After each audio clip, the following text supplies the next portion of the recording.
1,000 flowers everywhere, this butterfly. Boom, got a fist of power, you can fight me, but you can't close these eyes.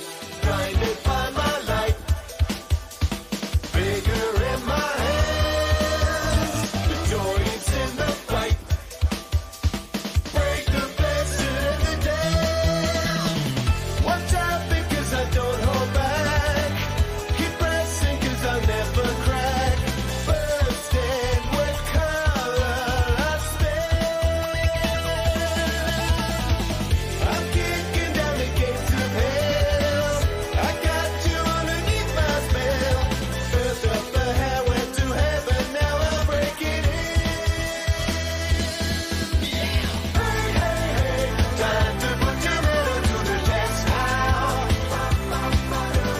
Hey, hey, hey, don't you know you're messing with the best now?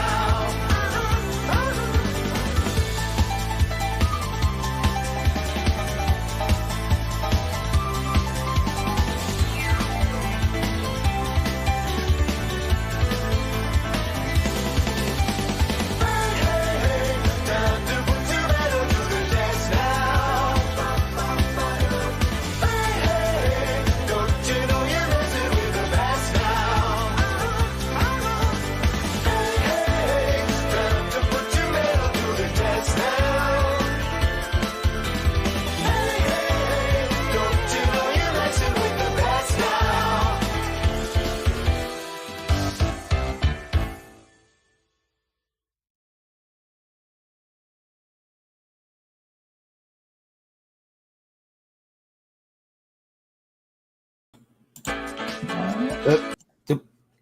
Nope, stop. Don't repeat.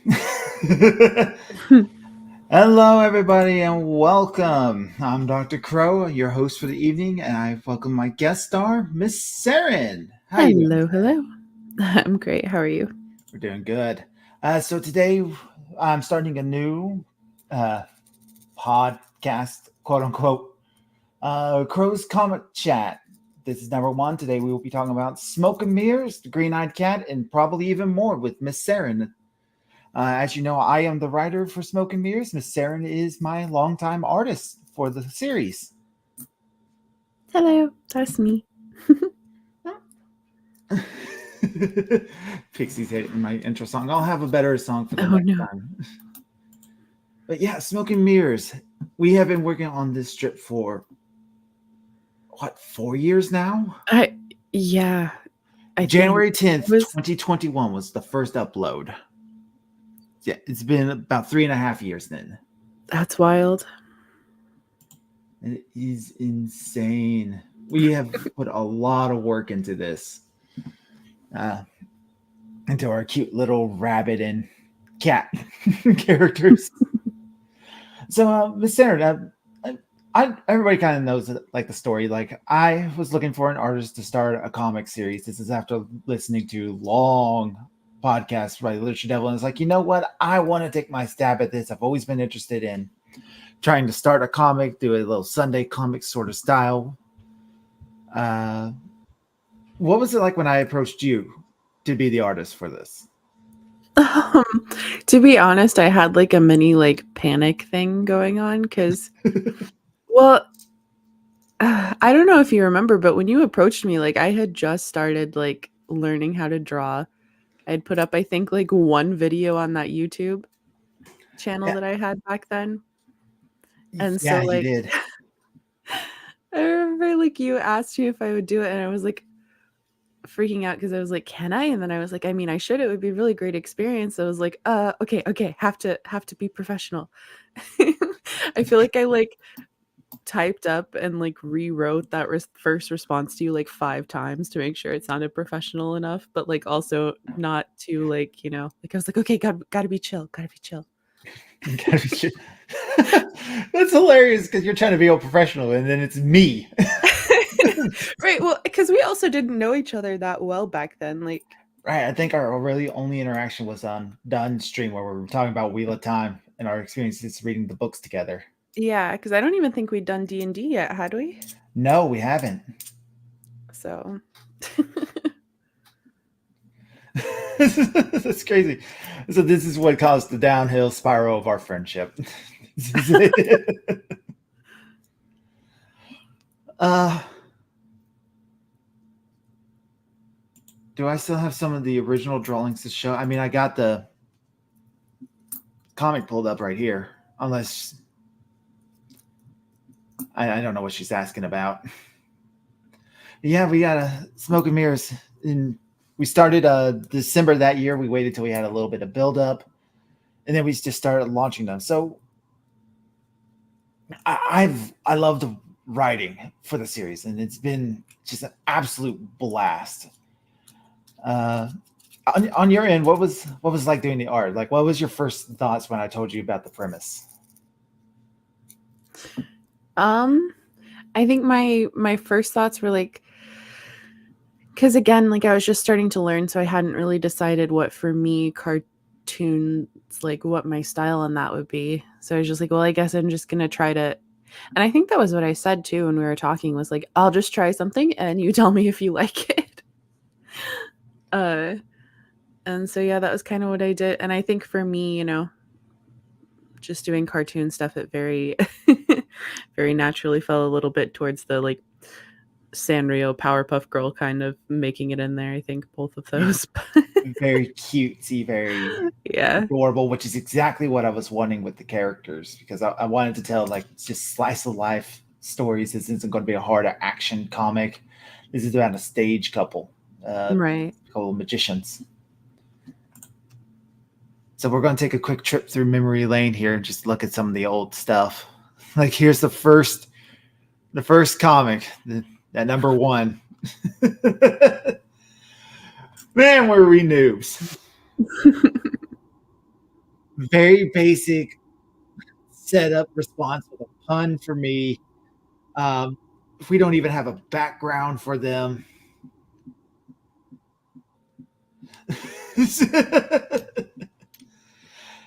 It was interesting. We still had a Smoke in the dark color. Here we didn't make him a gray yet. Yeah. It's a lot of fun. So while we're just kind of like scrolling through these, what was some of your favorite aspects about working on the comic? Like some of the things that you had going on with you. Like what was it that you liked, what you didn't like? Things I liked and didn't like. I think like, well, it was just like I said, really new, because like I hadn't even, at this point I was learning things in piecemeal and like putting it together. So it was kind of fun just to like treat it as a puzzle like that, because I hadn't really composed scenes and stuff like that or anything. So just, you know, kind of that like, oh, okay, I need to do this now. Time to learn how to do it and do it. So I don't know. There was a lot of excitement and like learning and just like getting to play and see how things worked, you know. I think the only thing that I really didn't like was just the limitations on file size, but especially since we were doing this on Tapas, yeah. right, and with the it's set up to be scroll down on a phone, so when we were doing the 4x4 little, or the 2x2 little grids here, you know, Yeah. everything was then like a fourth of the size that it would normally be too. So And that's the only real problem with just putting things on Tapas, is that it wants things so small. mm-hmm. Out of all of these, like first, like say we'll take the first 10 comics, what was your favorite one to work on? Which one was the favorite thing? Out of the first 10, it actually might have been that second one. I just really liked the joke and like thought they were cute. Yeah. I just really liked the ones with the cute couple dynamics were always my favorite. And that one just felt very relatable, you know, like something that, I don't know, just thought it was like a cute little thing. Like, yeah. She puts the sign on his back, big dummy. No, that was so fun. I love the little face you drew on here too. Well, yeah, because I remember you saying that you wanted it to look like a children's drawing. So I was like, well,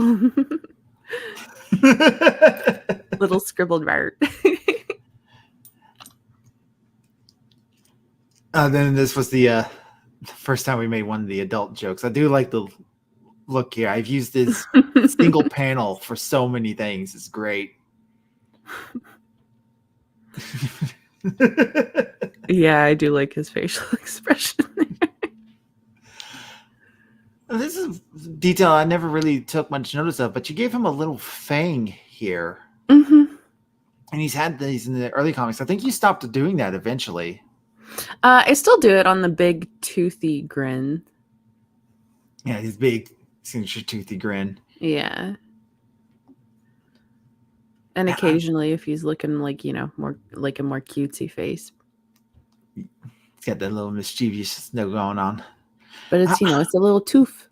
Yeah, this one I think it might be my least favorite of what we got because it's just too much floating around with the characters. Yeah. So let's talk about Smoke and Mirrors themselves. What have you thought about the characters? Just our main two characters here. Our main two? Oh, I think they work really well. Like I said, the dynamic between them. He's a little bit more, I guess, arrogant and showy, but still in like a very like. He cares. Yeah, right. And like, I don't know. It's again, I feel like they're both pretty down to earth and believable.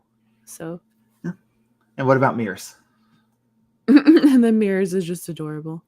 She's just sweet and loving. Originally, when I was writing these scripts, I was going to give Smoke the love of puns. That was going to be his thing. But eventually I turned that around and gave it to Mirrors, which I think works a lot better with her attitude. Yeah, no, I like it. Like, I don't know. It gives her a little bit more like of a silliness too. So she's not like just cute, Yeah. She's got a little bit of wit to her. She comes up with all these silly little things to say, which is something I want to lean a lot more into the eventual reboot we're going to be doing, because I want to give her like little witty one-liners. She comes up with the funny things to say. She's always got something clever on her mind. She's just this adorable little sweetheart in her bombastic husband. And here we have the introduction of the first side character, Jewel. That was number 8. Oh, we brought the side characters in faster than I realized. Yeah. I just thought, like, at this point, we had been doing it for about 2 months. And it's like, we need to have them interact with some other characters. So I started working on, like, the naming conventions of the characters because I wanted to have everybody follow this, at least something to do with the work of the stage or a magician, props or everything. So Jewel, Clover, Spade, and Cupid are all the set of cards. Are all the suits on the cards. Right. Yeah. So we'll take a moment. Talk about Jewel. What were you thinking when I started introducing these side characters? Like, what was your thought process? Because all I think I told you was that I want Jewel to be a fox with a southern accent. Yeah.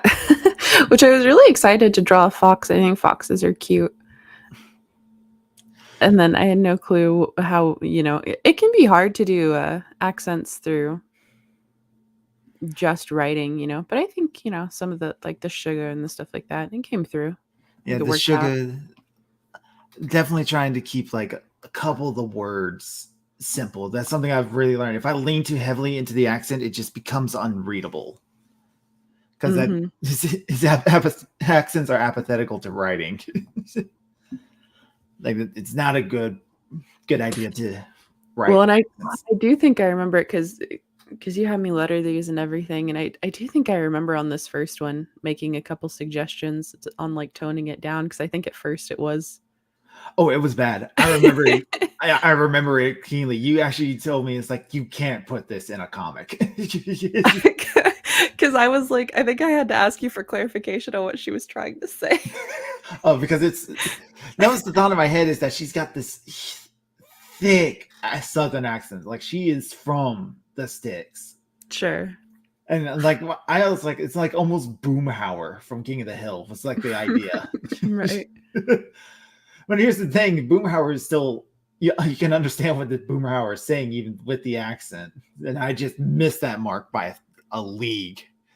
And it's like, okay, we'll go back in. We'll remove a couple of letters like the running. So she doesn't really pronounce G's. She has little sayings like sugar, sweetheart, uh, those countryisms. Mm-hmm. It's a lot better. At this point, I don't think I had Jewel peg as a juggler yet. Yeah, I don't think so. I don't think that had come up. No, I was thinking like she was just kind of like a friend that hung out with me as one of her non-magic friends. I don't And, I don't think that really like got, because I think it had been in one strip just like as a coincidence, but I don't think you had like decided that that was her thing until like the soft reboot we did. yeah.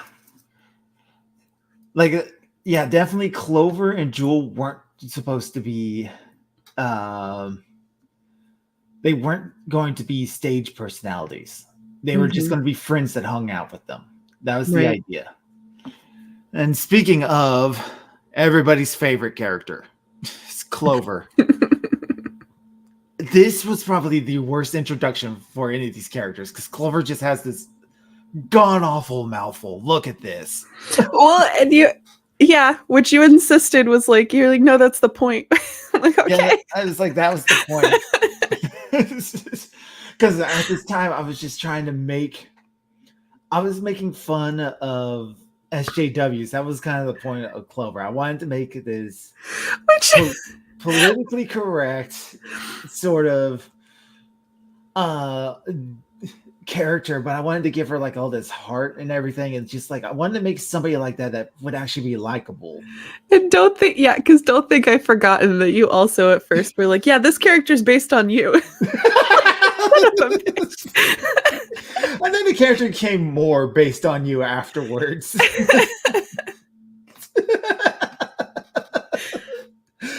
A shining moment of my career, ladies and gentlemen. Hey, I'm making this insult character. It's based off you. But no, Clover is easily the best character to write for. I love writing for this girl. I toned down the speeches by a lot. I think it's helped the character out a lot. Yeah. No, and that was an interesting one when I first got it too, because I had been doing all these super round, again, like Powerpuff Girls or Hello Kitty-esque kind of stuff, and then I had to do a bird. I was like, oh, wow.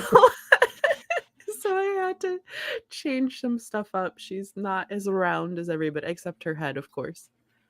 Yeah, so I overcompensated it by making it a literal circle. I kind of like the little tuft of hair she has. The I guess ponytail. I don't know. I just was like, I need to give her feathers in some way. So there we go. 2 of them. It works. Yeah. I've seen other people who drawn Clover as fan art give her a mohawk, and that's what they interpreted that as. Oh, yeah? Yeah. It kind of works. Yeah, I think you really knocked it out of the park with Clover's design. I really do like her design. She kind of stands out against everybody else. She's usually dressed real nice, and she's here in like the tank top and everything. Yeah. Spade. Another one I had fun with. Big buff dog. I didn't tell you the breed of dog, but I was thinking bulldog, and when you made him a bulldog, that was great. Yeah, well, because you said to base him off of what's that old cartoon character? Johnny Bravo. Yeah. So I was like, all right. I was like, so I just gotta make him have a huge chest and teeny tiny legs. Bet, let's go. He skips leg day every day. And to me, yeah, that was a bulldog, right? Like that's what they look like. Absolutely, he's a bulldog. He has the short little legs in front and the big buff ones in the front. He's just sitting there pumping iron all day, like he's in prison. Why did we make Clover a goth? Cursor's over here. Why did I make Clover a goth? I have absolutely no idea. I was thinking like, well, I want a dove because that's the animal in magic. So it would be a dove. And I was like, what would be a good contrast for a dove? Because I could like do her as like a little showy, I don't know what the word is, a can girl. That was one of the ideas I was working with at that time. Mm-hmm. But then I thought, oh, what if I made her like goth? because there's a heavy influence of goth culture in magic. Like the two just go hand in hand, goth and the occult side of them, performing magic and everything. And, and I thought that like the white feathers with the black outfit, that will help it stand out a whole lot. Yeah. No, I mean, I think especially when we got a lot around to like the newest redesign, that character really does stand out a lot in large part because of that. Oh yeah, the new redesigns, which I've shown some pictures of, but we'll show a bit more of what we're doing with the redesigns here in a little bit. Mm-hmm. Spade, I think he might have been the worst character at this point because he was a one-note joke.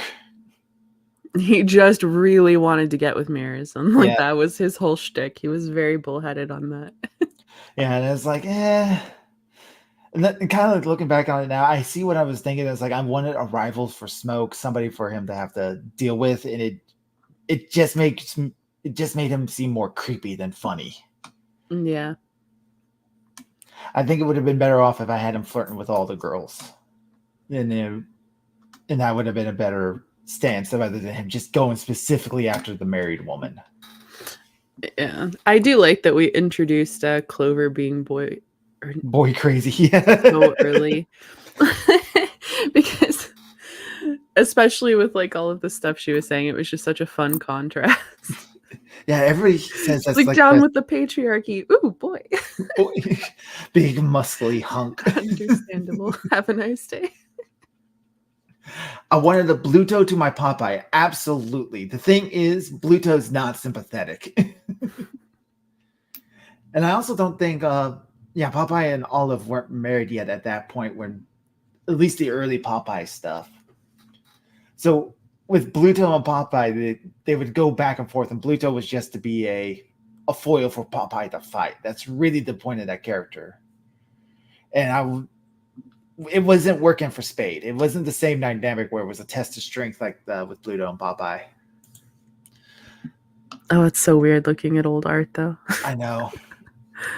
Just the style over, like, just these 10, you improved a lot over, like, the first 10 there. This is still one of my favorite jokes here. Because I was writing the script, and like we had a comic in between this one and the last one where it was just Mears gushing over Smoke as he's beating up Spade. And then you were like, came to me, it's like, the whole point of this little arc was that Smoke is out of shape. Wouldn't it make more sense that Spade just creams him? Oh, yeah. So we had like at the end, it's like Smoke stood up for his wife and was just had the snot beat out of him. Yeah, this ended up way cuter in the end for sure. Yeah. And then of course we have the whole build up where she's like flirting with him. It's like, you can have anything you want, and he just wants the big plate of cookies from the start. Yeah. And for sure that came back around really nicely. That was cute. Yeah. Which now me and my wife have made actual cinnamon chocolate chunk cookies in real life. Ooh. We added way too much butter and it turned into a soup. Oh. Oops. Which is now going to be a comic. That's how this works. Yep. All real life shenanigans are fodder. Oh yeah, absolutely. And number 12, short little gag. It's like, I gotta take out the trash. All right, get in. Just I love the size of his sandwich.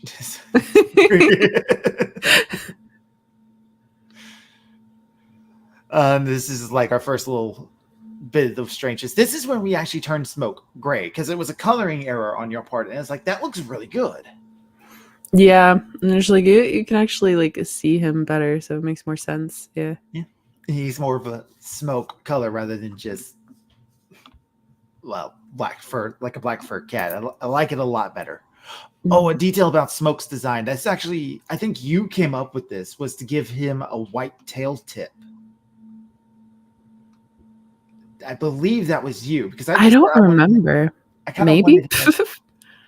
I think it was you because I said I wanted the white tips on the hands because I wanted to have him like it looks like he has gloves. Yeah. But you gave him the white tip on the tail. And I liked that because it said it reminded me of a magic wand. Yeah, I remember you saying it reminded you of a wand, but I couldn't remember if you asked for it or not. And the objects on the back shelf here, they actually have a story too. If you want to tell that real quick, if you remember that. I remember you telling me there needed to be things on the shelf, Yeah. and then me going, what kinds of things? And I think you said to use that because you had put up like a magic video, Yeah, and it you was said to a use things from your tricks. So I just kind of referenced that, and plus just a couple of other odds little and ends, bits and like bobs, like the crystal ball, crystal that ball, yeah. wands up there. You got the giant dice, and I love the little setup because you got the little crystal ding down here too, and everything. Mhm. I don't remember telling you to make it stuff from the show. I just said look up magic props, and you should get some ideas or something like that. And I think you deliberately went and used the stuff I used in that show, Oh, okay. if I'm remembering that right. I mean, I do remember I definitely used that video, but yeah.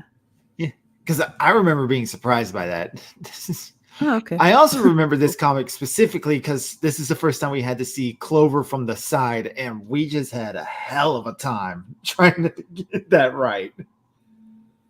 Oh, yeah. Because, like, she had no butt at first. It's too razor thin. Yeah. Which I guess we'll get to that later. But yeah, similar issue. The first time we saw her in a bathing suit. Yeah. And here we have. I also remember having issues with the wings because, like, you had like the wings down at her side, and they looked really small. Mm. And it's like, what if we just had her wings in front of her, and she has like the low cut arm sleeve, and you're like, no, that's not going to work. And we had to go back and forth. And this is what we ended up with. And I think I took a stance of like, we'll try to draw Jewel from the side less. And then we proceed to do it a whole lot. Yeah, right. This is also the first time we see. I love Jewel just like popping it at the corner. Which was just because I was out of space, but also I think it ended up looking funny. So It is funny. It leans into the fact that it is a comic. There is weird Right. little fourth wall breaks occasionally. Because we have a number of times where Mears just addresses the audience on a regular basis. yeah, for sure, she breaks the fourth wall a lot. Yeah. It is like everybody's favorite part about this panel. It's just she's up there in the top corner. And we also introduced that Clover hates puns because I think I was getting made fun of for my love of puns at some point. And it's like, well, that's a Clover thing now. Like I said, everything is fodder for the comic. I am a writer. Everything you say to me will be used in a comic. Can and you will be used against you. Yeah. It's also the first time we saw Jewel in her normal outfit. Oh At least yeah. a little bit. Because we got the little hat, the tied off top.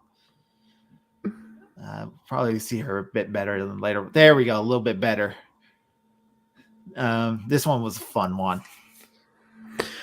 Let's see. Hack says, question for Serin. As you were drawing these comics, did you had to realize that you need to exaggerate shapes and sizes in order to work with the script? Yeah, so that was actually something I kind of ended up struggling with, especially in this particular style, because like obviously their limbs, like their arms in particular, are super super short. Like they're baby sized, right? Like, you know how babies can't wrap their arms around the top of their head, like same for these dudes. So it definitely, there were moments where it was like, this person's limb's gonna have to magically grow. Shh, no one say anything. I do know like, it. Later on I got more comfortable exaggerating facial expressions and stuff, but Yeah, I think the new art style we have for this reboot is going to work a lot better with the comedy. I do like the style, which I think I dubbed the doll style. Yeah, well, no, that's very much, I mean, like I said, they're not, not dissimilar to like Sanrio toys. So Yeah, but I just love Jewel's arm here. I mean, look at that. It doesn't even reach her waist. yeah, exactly. Like they're so teeny. It's a teeny tiny. This is the first time we actually see her and what her normal getup is like. Mm-hmm. The little halter top.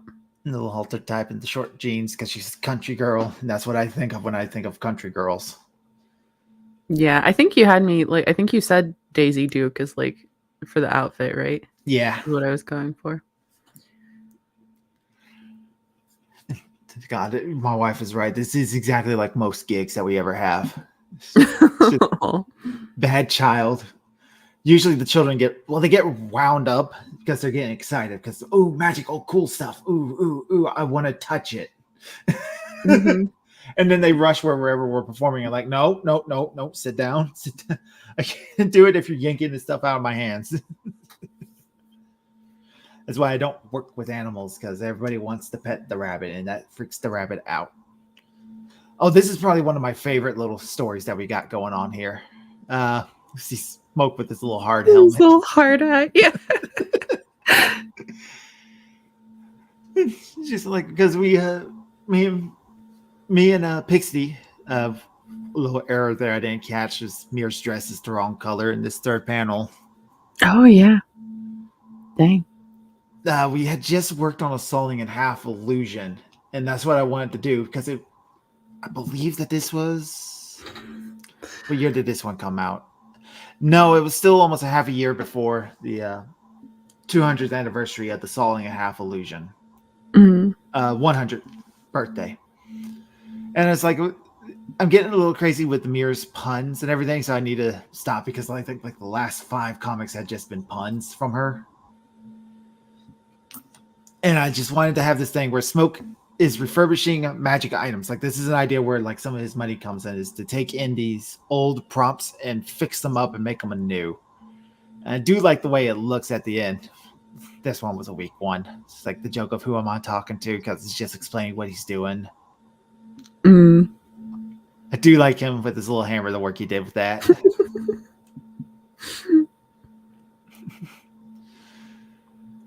And there we go. Of course, once you fix up your toy, you have to play with it.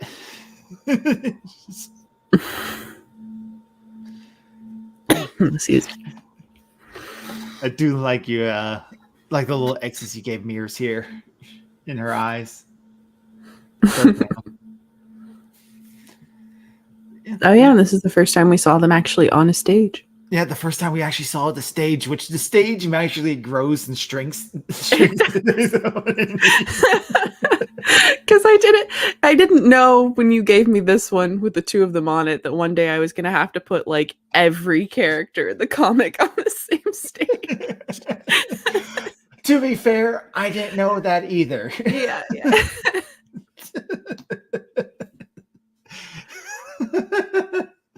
Yeah, so the idea of like them performing on the stage. So there's a magic shop that I used to go to locally, and it was so cool because they had a hidden stage and audience section hidden behind a bookshelf, and it's like that's awesome. That's going into the comic.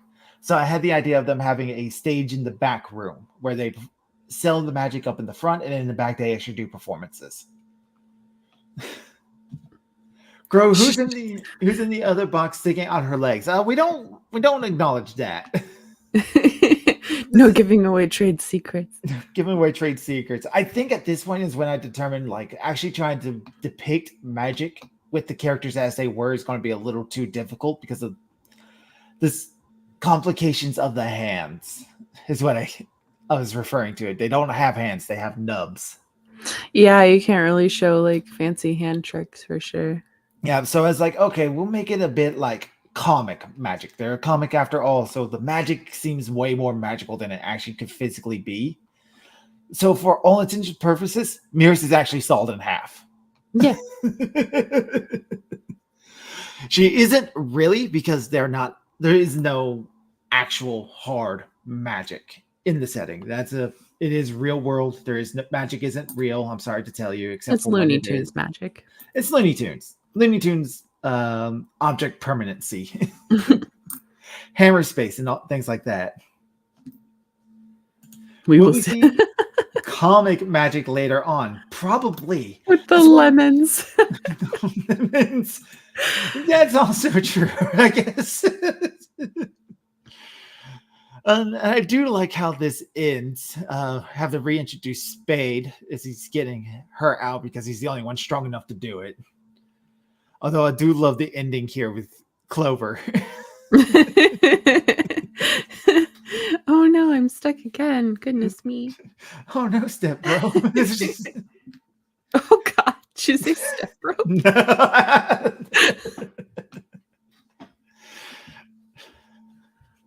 Yeah, there's just fun little things. This I think this is everybody's favorite little arc. I know this is your favorite. At least I think it's your favorite. The arc where Smoke and Mirrors have an argument and they go separate ways for a little bit. Yeah. Because I remember you like talking to me about this and like Jewel is just being the best friend right now. It's just like For sure. I think this is definitely one of the first times where Jules' personality really came through. yeah, this is because that was the idea. It's like this is like Jewel having to deal with this. That was the idea. So this would be the first time Smoke and Mirrors probably weren't going to be the main focus. Instead focus on a little side character. And I like we'll see what it's like from Jewel's point of view. So we're really following Jewel around most of the way through this arc, and it's just her dealing with Mirrors' shenanigans. It's like I can't deal with this. And so Jewel, I'm staying at your place. That was great. And this is the first time you drew Jewel. This is the only time you have drawn Jewel's apartment. I think so, yeah. Unless was the projector scene in her apartment too? I can't remember for sure. No, that was supposed to be Smoke and Mirrors. Okay. Yeah. And this is easily my favorite joke. He's like, I got a new dress for the occasion. Ta-da, how do I look? Mirrors, it's the same dress. No, this one's Onyx, the other one's Jet. I can't remember in the notes, did I say it's the same color or make it like one shade different?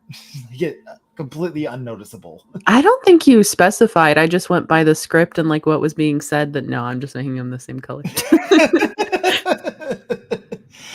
Which honestly, that works into the joke a lot better, I think. It's just like perhaps Smoke has a point about spending too much money. You're buying dresses of slightly different colors. And then we got Smoke here. Now, this... Oh, Pig City's spilling the lore. Oh. I think you got inspired by me needing a new dress that was the same. Yes, I do. It was. You have...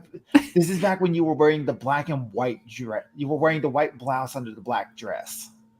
And you bought 3 dresses of the same color saying they were different. No, you said they were the same, but I'm convinced that they are different in like things like the straps and where they went down the body. And I was proven wrong. It's like, well, that's going in the comic. And then I made it Mirrors, which is based off Pixie. So my wounded pride was restored. I'll show you. Now, coming up with the name of all these other little theaters that they perform at, that was a lot of fun. Hello Fortune Amphitheater, Starlight Theater, Believe Theater. That was a lot of fun. Trying to come up with like these fancy names for these theaters. And it turns out Mirrors is the one who does all the booking. Because at this point, Mirrors really was just kind of coming off as the assistant. So it's like Mirrors needs to do something to help with the actual business side of this magic thing. And I had the thought of what if she's the one who handles like all the booking for their shows, while Smoke is like handling all the finances and actually the running of the shop. Well, and being like the like you said, I mean, like he is like the magician, whereas on stage she's the assistant. So it kind of makes sense, like him being the more like he's the face of it, and a lot of times. As we've seen, artistic types aren't always as good at the business side of it. So yeah, no, that's just talking about things before the show. That's where that's coming from. Yeah, I do like it that she's actually scheduling Mirrors' show. That was like one of the things. It's like, should I have Mirrors making schedules for her show? And I was like, what if it'd be nicer if she's doing it for Jewel? And that was the thought. It also Yeah. presents the linguistic argument of where did they hold phones? Yeah. So I was like, oh, their mouth is so far away from me. One thought I had, I kind of like had it much later on. It's like, what if they all just use like rotary phones, like the ones that they talked into and had the separate piece for the ear? Oh, that would have been fun. Yeah. But then again, it kind of leads back into the argument that their hands can't reach the tops of their heads. Yeah.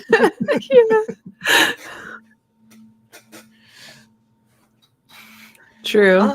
Mears is the one doing the work. No, Smoke does work. He just focuses on the shopping board than Yeah. actually scheduling. Because I wanted to show, like, especially with this comic, the differences between Smoke and Mears and how they really need each other. Like, Smoke is the business savvy one. He's the one who's able to do all this, but Mears is the one who can keep a schedule.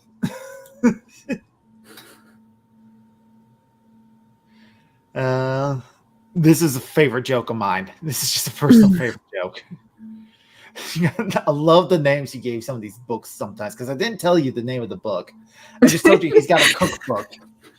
How to cook. It's, straightforward to the point. I also like how this book has no pages. Yeah, I was just noticing that too. Like, why did I do that? Now, this is a missed opportunity for me, because later on, my wife's like, why didn't you name the Italian restaurant Svengeli? Which Svengeli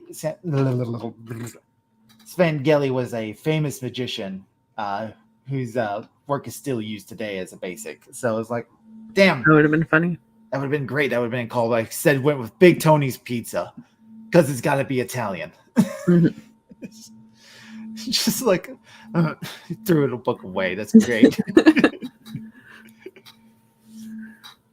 And then here we are having the shopping trip. I think I told you give Mears way more bags than everybody else. Mm-hmm. So she has like no value of money. And this is the first time I think we actually seen all three girls like on a.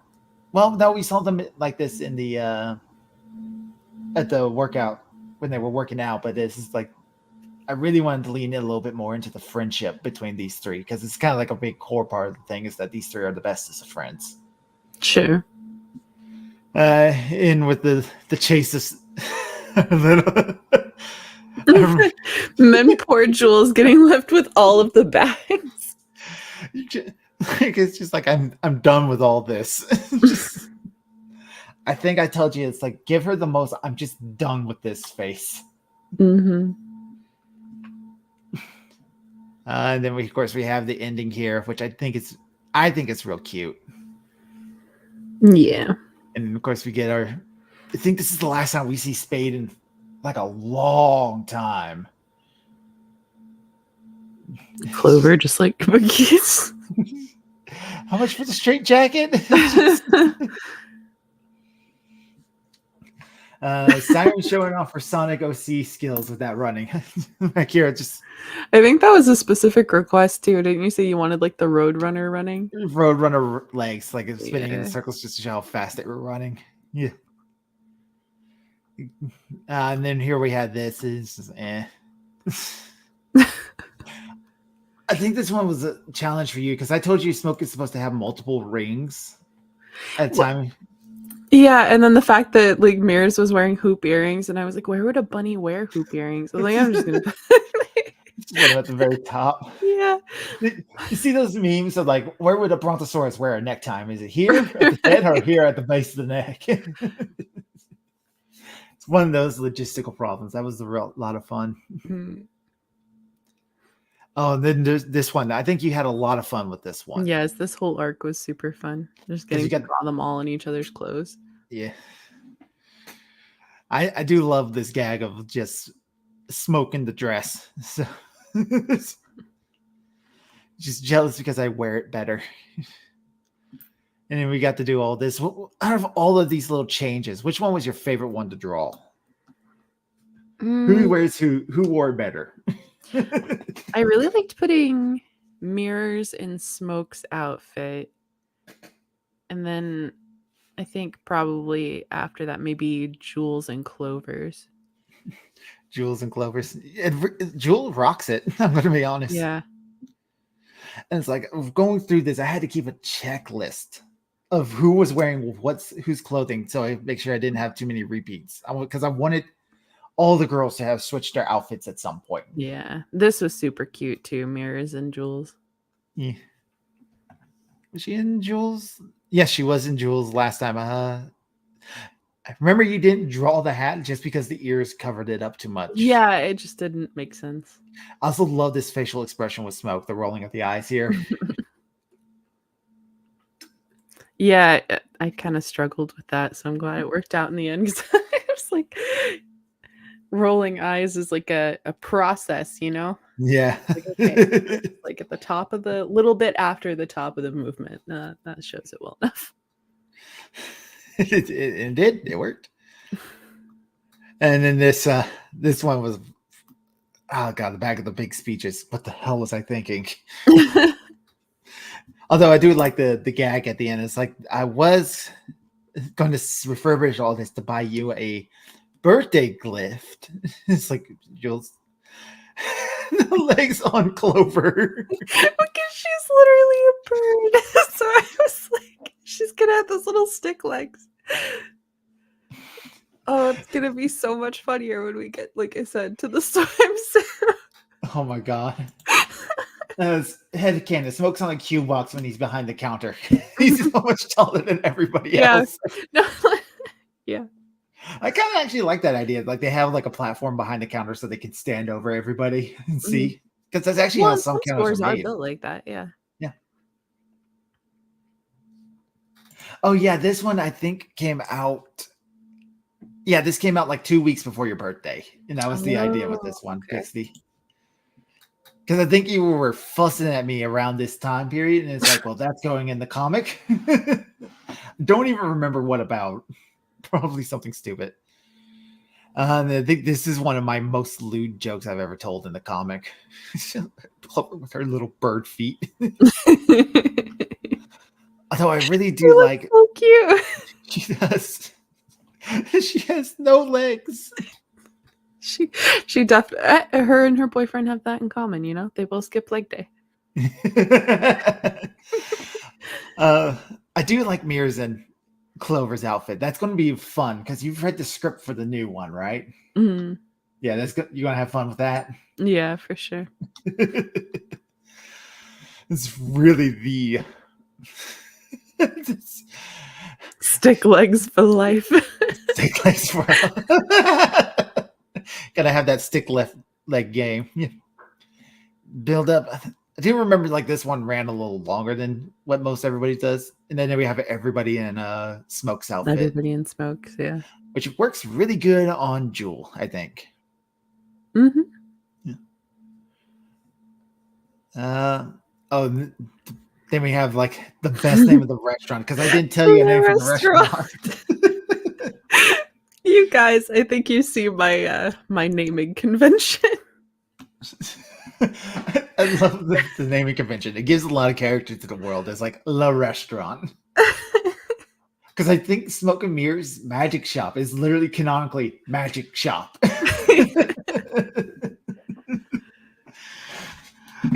I love it because I didn't give you a name to name this restaurant. Because my idea, like I was thinking, like, oh, this could just be Big Tony's restaurant. They went to go get pasta and stuff. They went to eat Italian for a birthday because this was shortly after Pixie's actual birthday. So that was the idea. Yeah, I love that it was too like an Italian because they got spaghetti and I still went with Le Restaurant. Le Restaurant. Because you got all the whole arc of scripts beforehand to Yeah. read through. I still think that it's French. It's French. I do like the no smoking sign because that's a running gag with me and Pixie because I perform as Smoke as one of my stage personas. And it's like I'm not allowed in smoking areas, non-smoking restaurants. Even though that's not really a thing you see anymore. Like because they're all non-smoking. Yeah, they're non-smoking because I think that the FDA stepped in like in the 90s about that.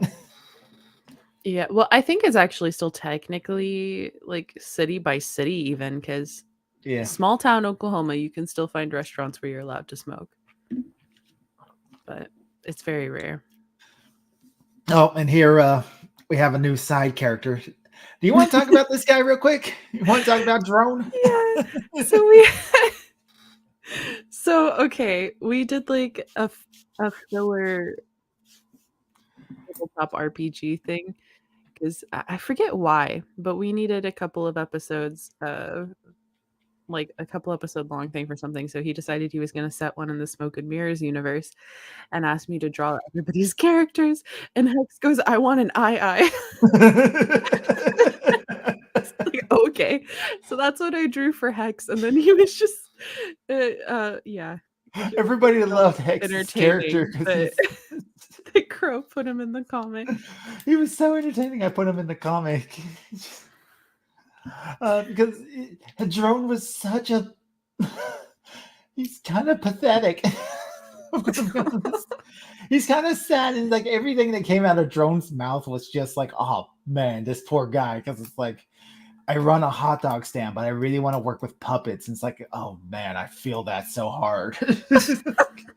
Like that, every magician would everybody who's done anything like entertainment as a job would understand that feeling immediately.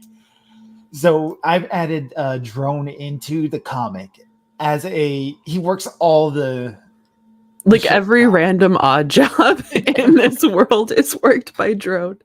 Worked by Drone. So Drone's just constantly showing He's up. a drone. He's a drone. He's a worker drone. Which I got that idea from Gumball because they have a character named Randy in there, and that's the gag with Randy is that he's constantly just working every odd job. He's the grocery clerk. He's the janitor. He's always like working some dead end, unforgiving, unappreciated, but it's just job. It just feels so bad for Randy. And so I just like wanted to have Drone in there because I thought it would be funny, and I thought Hex would like it, and he loved it. I also want to point out Mears' fork here. Like that is the most flimsy fork I've ever seen. Well, you know. No details. I also like to point out that you drew the fork here in the fourth panel, but is up against her black dress. Yeah, and her dress isn't like black. It's technically a shade lighter than black, but it still doesn't read. Yeah. And just love the fact that we had her with a salad. Because I think I had her eating something else, and Pixie came in here and it's like, no, she's a rabbit. She eats rabbit food. Like, oh, yeah. Because I just wanted to do the flying the suit bit. That was really the deep part about this one. I think this is the first time we have Mears actually deliberately break the fourth wall. Yeah, I think so. There's a lot happening in this comic, and it's great. And then every couple knows this feeling immediately. It's like, I want to have a nice, sweet moment, do the Lady and the Tramp bit, but end it with the obvious solution. Love that she was angling for the meatball. Yeah, that was so cute. It's like, no, it's mine. No, I thought I eat it first, which is a legit thing I've yelled at my wife. Not if I eat it. Oh no. I don't even remember what over. It might have been a meatball. This joke was stupid. I kind of regret this. I wish I came up with something funnier than this. Because I remember being like, are you sure? It's a very adult joke. The comic gets very adult. It does at a couple of, there are a couple of jokes in there for sure. Yeah, we were right. It is just Magic Shop. Yep. I do love the absurd amount of hearts you gave. This is cute. This year is probably one of my. I've probably said that a lot now. I love this Halloween gag because I love the mask you drew Mears here. Oh yeah, that was fun. Because it's just a simple no word hanging up Halloween decorations. Did I tell you to draw Mears as a witch, or was that just something you came up with? I don't remember. I know you told me to put them in Halloween costumes, but I can't remember if you specified. Yeah. And of course, we got the joke that I just Uh, really like drawing witch hats, though. So left to my own devices, I would have done it. Was there any reason why you gave Mears the laid back ears in this one instead of like having the ears go up through the hat? Because that's how I see most people draw rabbit characters with hats on. I just thought it was cuter. It is cute. It is very cute. Obvious joke about Smoke's costume sucks because he's a vampire and that's what they do. And he comes back with like, well, your opinion doesn't matter because vampires don't reflect in mirrors. Which is a great joke. I love that joke. And then I think this is an actual thing that's happened to me. Is that I forgot things before, and it's like I try to play it off as I didn't, and I run off, and Pixie's the one who actually has it. He's like, hey, Clever. Yeah, he forgot the candy. Can you bring over some of your extra? Just mirror saw right through that. And then we have another secondary character introduction. Yeah, this was Neff's character. Yeah, Twilight. So I wanted to get around to having everybody's character from the game show up at some point. I just never got around to doing it. Right. Well, and we would have had issues with one of them because he had me draw like it wasn't really his character. So. Oh, okay. Which for, just like a game that we're playing and not making any money off of is fine, but yeah. Yeah, I do want to try to make money off of this at some point. Right. So yeah, you wouldn't want to. I will have you know, I just now found out about that. It wasn't his original character. It's like, oh, really? Yeah, I never knew. We'll have some sort of tell because I do want to do a setting in that at some point. And then we have Clover as a mummy with my favorite gag. It was really fun to draw her as a mummy too. She's like crisscross, and now she has legs for some reason. She's got legs. She's got Schrodinger's legs. So, Clover has legs on whether or not she needs them.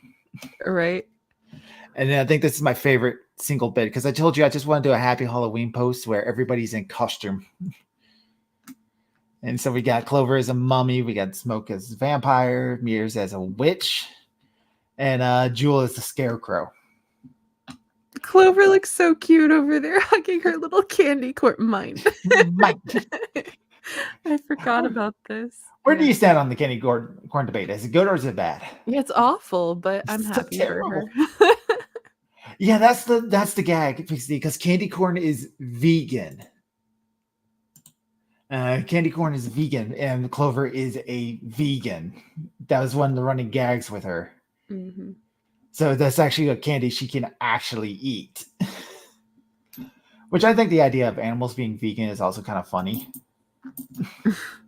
Because the vegan lifestyle, if I understand it, what I've actually read, you're not even allowed to own pets as a vegan because you can't have any animal byproduct whatsoever. I don't know.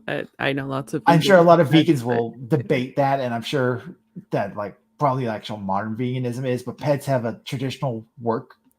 I know PETA's whole thing is they don't think you should have pets, but yeah, but I'm not worried about PETA. PETA and magicians, we don't get along. I don't think I have to explain to you why PETA and magicians don't get along. Understandable. Oh, I thought about it because I once read a PETA article where they tried to debunk how magicians pull rabbits out of the hat. And their whole thing was they would dress the rabbit up in coal dust to make it blend in with the hat. And to make the rabbit docile, they would hit it with a hammer so it'd be confused. And it's like, what the fuck do you think you're doing? What? I mean, there has been animal cruelty in magic tricks. Oh, yeah. But that's not accurate. No.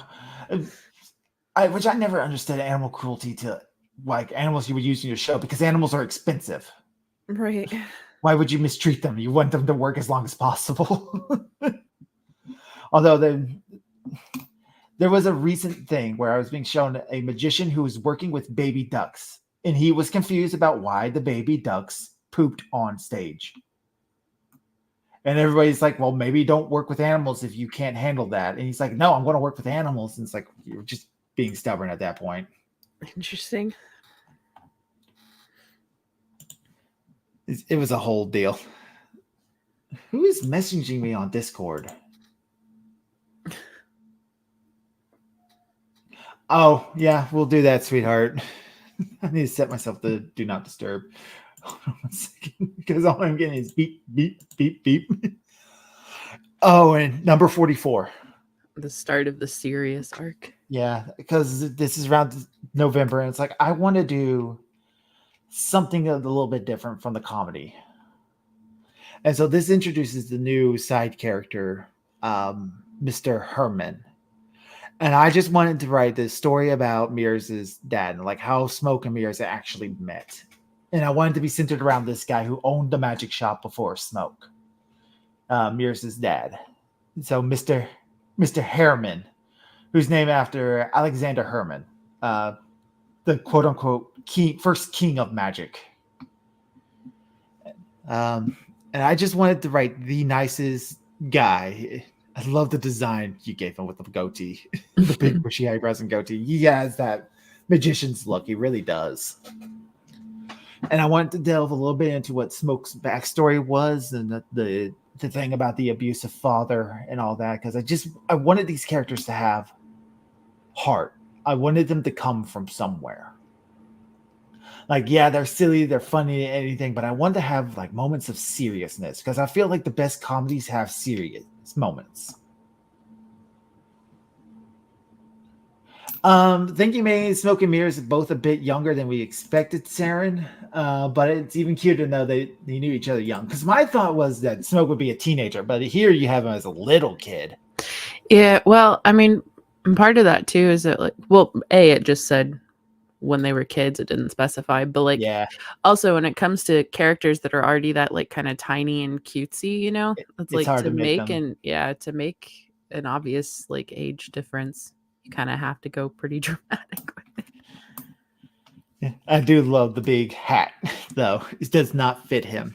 Because that is the same hat. I think I had to make it very specific. It's the same hat that he has as an adult. He's took care of this thing all this time. And it does not fit him here. It's just big and it flops down over the head.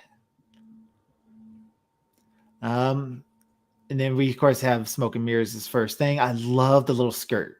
And love the couch. And I remember it's like, I want this to be a callback to the very first comic. It's like, this is the first little trick Smoke ever did for Mirrors. So it's just like, it's very sweet, very nice. You gave a black eye to both Smoke's eyes, just because he's facing the other way now. Oh, is he facing the other way in the last comic? Yeah. Oh. It kind of makes it sadder, though. Oh, poor kid. Poor kid. Beat him up twice. Dang it. Yep. And then here we have the wedding day. Mirrors looks really cute in her dress, which is just her normal dress, but white. And longer. Yeah. I love the little flower you put in her hair. And then we hit with the feelings. Like, explains how they got them. Magic shop, he's going to retire. He's giving them the deed. And now he's gone.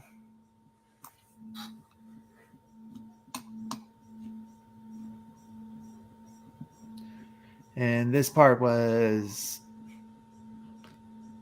It was nice to touch. Because this transcript here, this is actually the Magician's Prayer. From the Broken One ceremony. So when a magician passes, his colleagues will come together at the graveyard and they will ceremonially break a wand for the magician.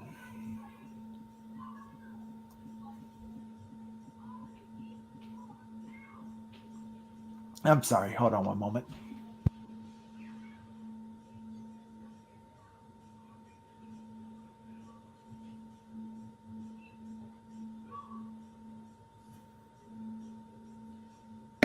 And I'm sorry about that. No worries. So yeah, I just wanted to have a very sweet touching moment to kind of bring the year out, because we were going to take a break for Christmas. Because that was kind of the thing with me. It's like, I don't want you working over the Christmas holiday. I want you to have that time off. And I was also thinking about bringing a guest artist on to draw like a single comic for December, just to have a little fun with that. Yeah, which I think you did, right? Yes, I did. And so, like, just have like November be our serious comic, and then have a break for the winter, and then be back to our normal comedy on January. And I think it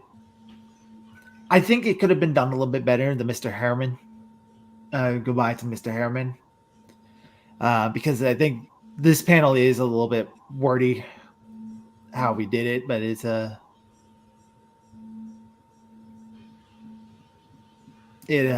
was a whole thing. I wanted to have the actual insert from the Broken One ceremony.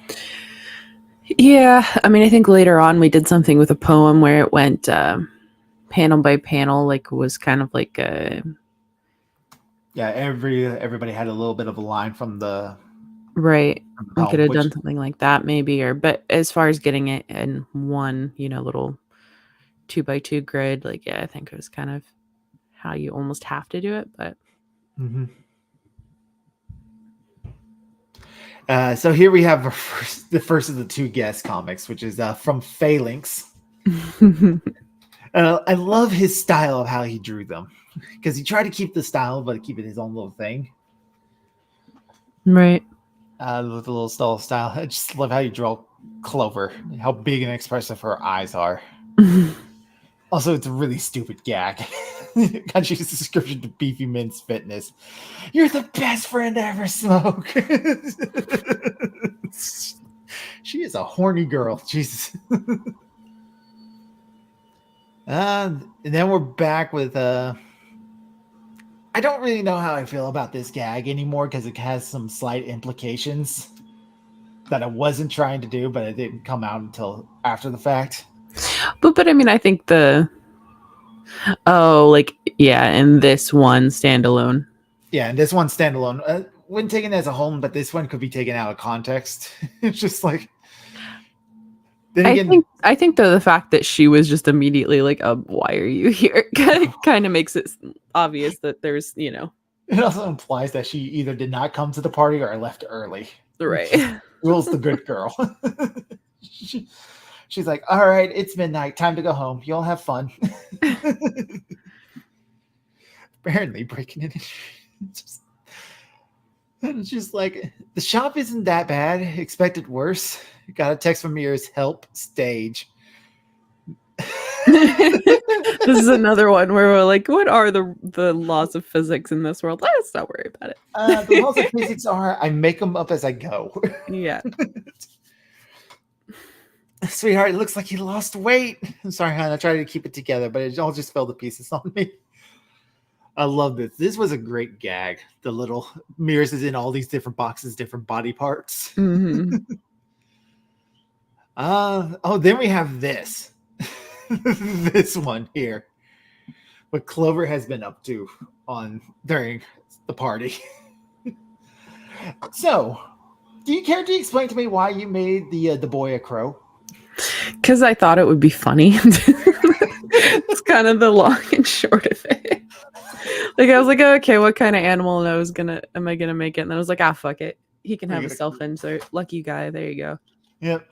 I think I made a joke that's Ace now. And he helps run accounting stuff for the magic shop if I ever show him back up, which I might. You never know. Yeah. I think it's funny. I just like teasing you about it. It's like, what are you trying to get here? You have something to tell me. Do I like Clover that much?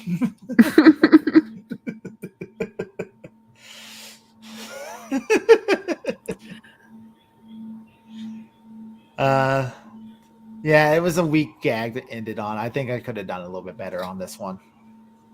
The idea that Smoke doesn't cheat. He's only cheated on Scrabble and learned his lesson.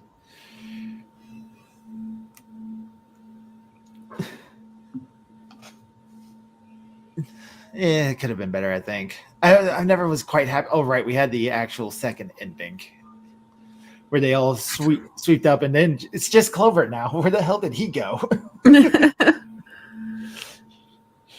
You're gonna say I heard he's a The bank. banking, yeah. He said it was a great investment, but he lost interest. Just, wow. Like the one time she laughs at a pun is when she's getting turned down. Like, girl. Introduction to the fourth and final of the card characters. Mm-hmm. Cupid. Coffee your naming conventions. Like this could have been a cafe. He's like, no, you went coffee. Coffee. So I love the idea of Smoke having a little assistant of his own, like a little an assistant apprentice. That's the word. Mm-hmm. This is a cute character too. I love this one. I think I told you, make him a mouse and give him like clothing that doesn't fit. Like he's obviously like it's too big for him. Like Yeah, little child. I think you nailed it. Because Cupid is just adorable. I forgot that he got a card stuck in his ear. I told you, put cards everywhere. It's like this whole thing just got covered up. Yeah.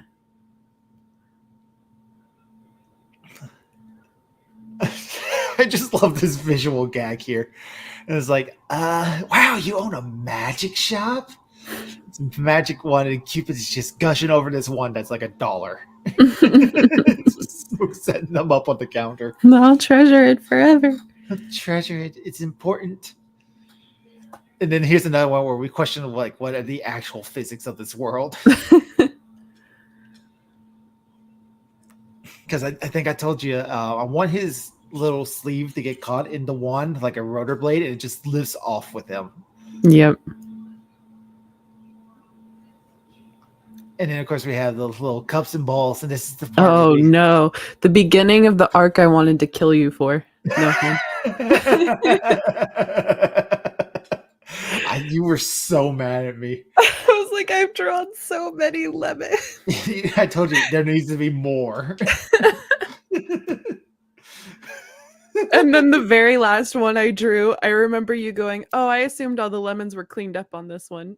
I was like, "Oh my God." You ever see that comic? It was like the guy is like, I love making scripts for comics instead of movies because it's a similar budget. I could have 1 starship, or I could have 100 starships, and then the next panel is the artist killing him. Yep. We were having that moment. I thought you were going to quit on me when I told you that, and you were so mad at me. It's like, oh no, I've done it now. Yeah, because it was a. I was proud of that wave of lemons. It's great because I told you the window needs to have more lemons in it, filled all the way up. I wasn't going to tell you. You need to add more lemons into the third panel. It's like, you know what? I think she's had enough. And then, of course, this meme was dead by this point, but I wanted to do it anyway. It's like, oh no, she's got headphones on. She can't hear. It's Clover. No.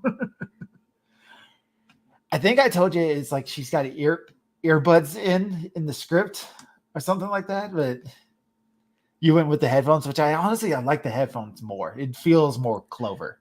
Well, and you wouldn't have been able to see, like, yeah. I just, being a visual medium or whatever, and the earbuds being so tiny. It also brings up the question of where are her ears? You just don't think about it, it's fine. Just don't think about it. It's fine. I do like the poses you put Smoke and Cupid in. It's great. They're like smushed up against this window. I do love because you see her wings in there. Yep.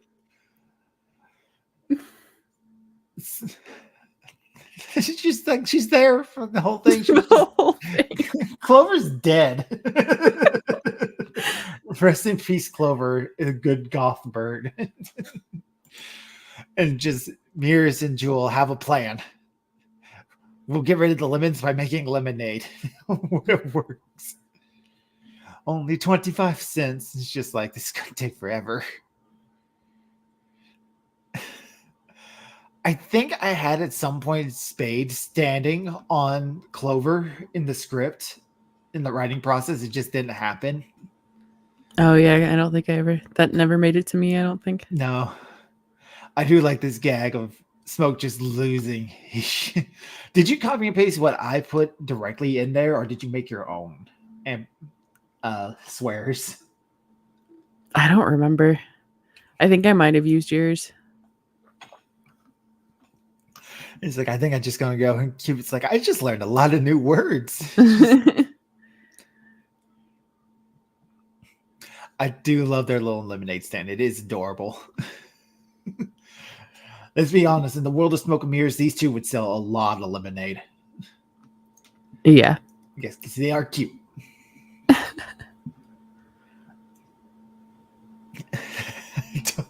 Right, this is the one where you almost killed me because you had a lot of lemons still like piled up and around everything. It's like, oh, right. all the lemons should be gone by this point. Well, and because you were like, well, aren't you just copy and pasting the lemons? And like, okay, yes, but at the same time, whenever like somebody in front of the lemons moved or whatever, I wanted to make it look like normal and seamless and not like so I was redrawing lemons around people.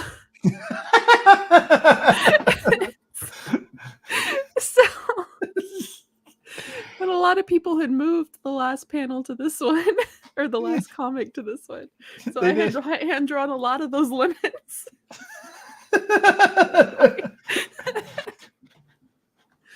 I made you work for your money. You did. What's this? This is the first time we have Jewel juggling. Yeah. Yeah. Like we may mention that she's a juggler before, but this is the first time we actually have her juggling.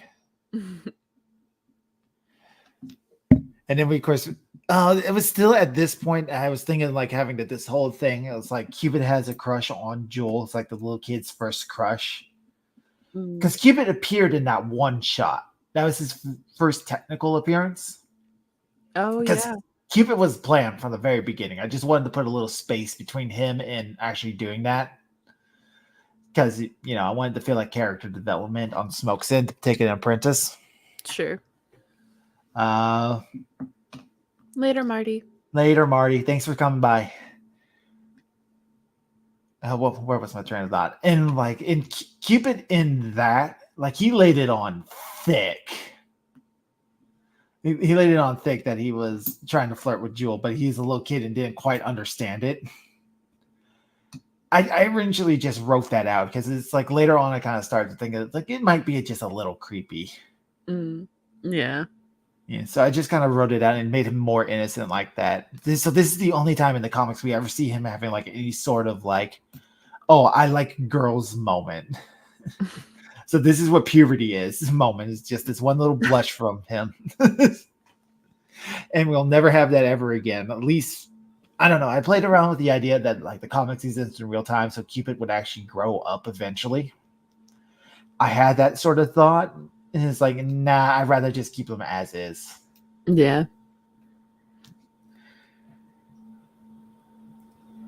And this is where we actually switch to this style. Number 64. I think, I know this is Pixie's personal favorite art, but I think this is the one that we did the best.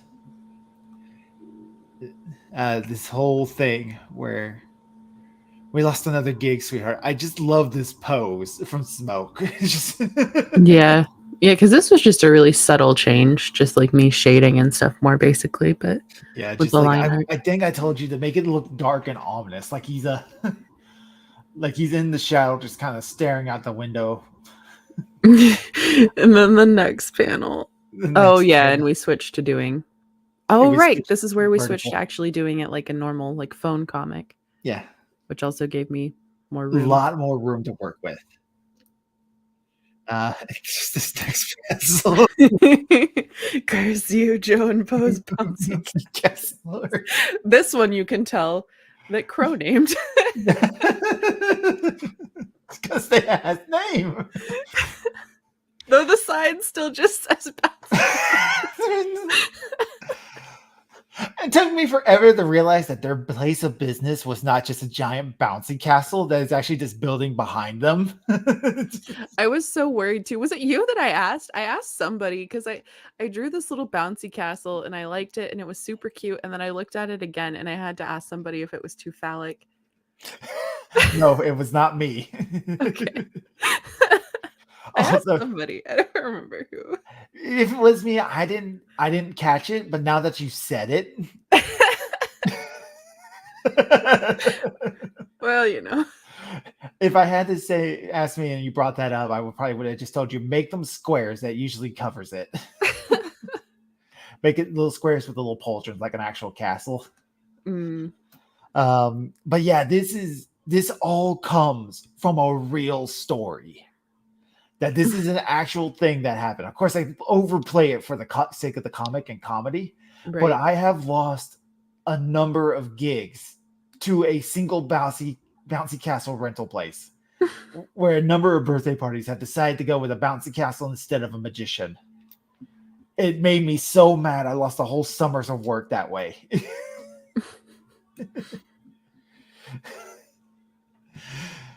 So yeah, this was the whole thing.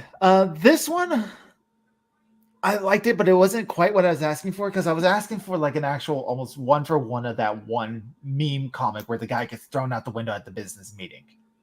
But I like the way this came out because it kind I was of gonna say this is one of my favorite ones. So. it is a favorite one. I like the way it came out. I didn't have the heart to tell you to fix it, especially because we're still coming off the lemons. You were still really mad at me. I love it. He's just down to business. It's like all the shadows on him. I think I told you that Jewel was like just looking at her fingers. Mm. And it just gives a good example of the three personalities of the girls. Mears is psychotic. Burst their So I bubbles. know where she got the giant needles. Well, the needles come from a needle through balloon trick. That was my explanation. Still, where she get them? I don't know. We could leave bad reviews on the website. All right. Slander and illegal, but not psychotic. And then Jules like, we could just, enter a business relationship with them. And I think this is when I actually really settled that Jewel and Clover actually work at the magic shop as well. Mm. I think this is where I really started like leaning into that a lot more. Just like the look on Smoke's face. It's a great meme image.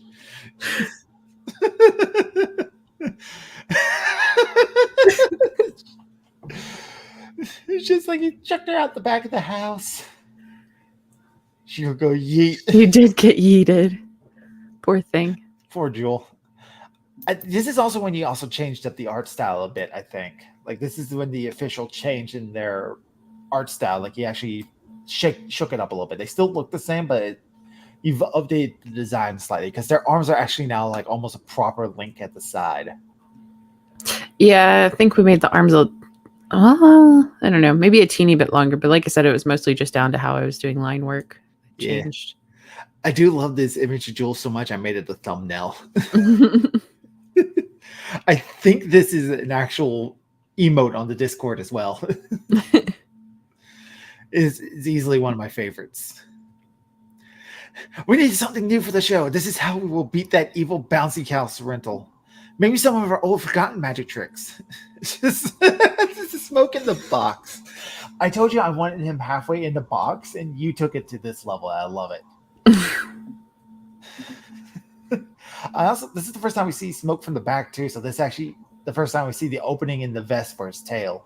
Oh yeah. Yep. I found some balloon animal kids. Maybe that could help. Aha! Okay, I did this on purpose.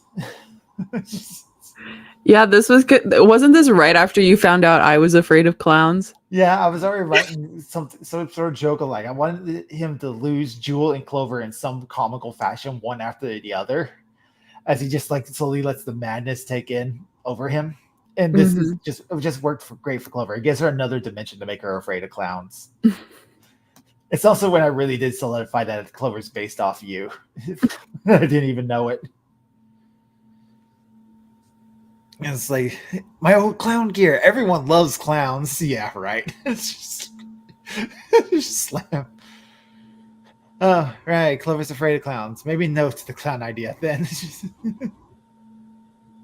Extra fact, we wanted to do clowns one year, but the year of scary clowns, so it didn't happen. Oh yeah, no. That was the year where everybody's dressing up as clowns and trying to scare everyone for some reason. Yeah. I don't know. I think it might have been a marketing tool for the It movie because that came out like the year after that. Oh, maybe. Maybe. Don't you think him inflating this situation? Boo. Mirrors.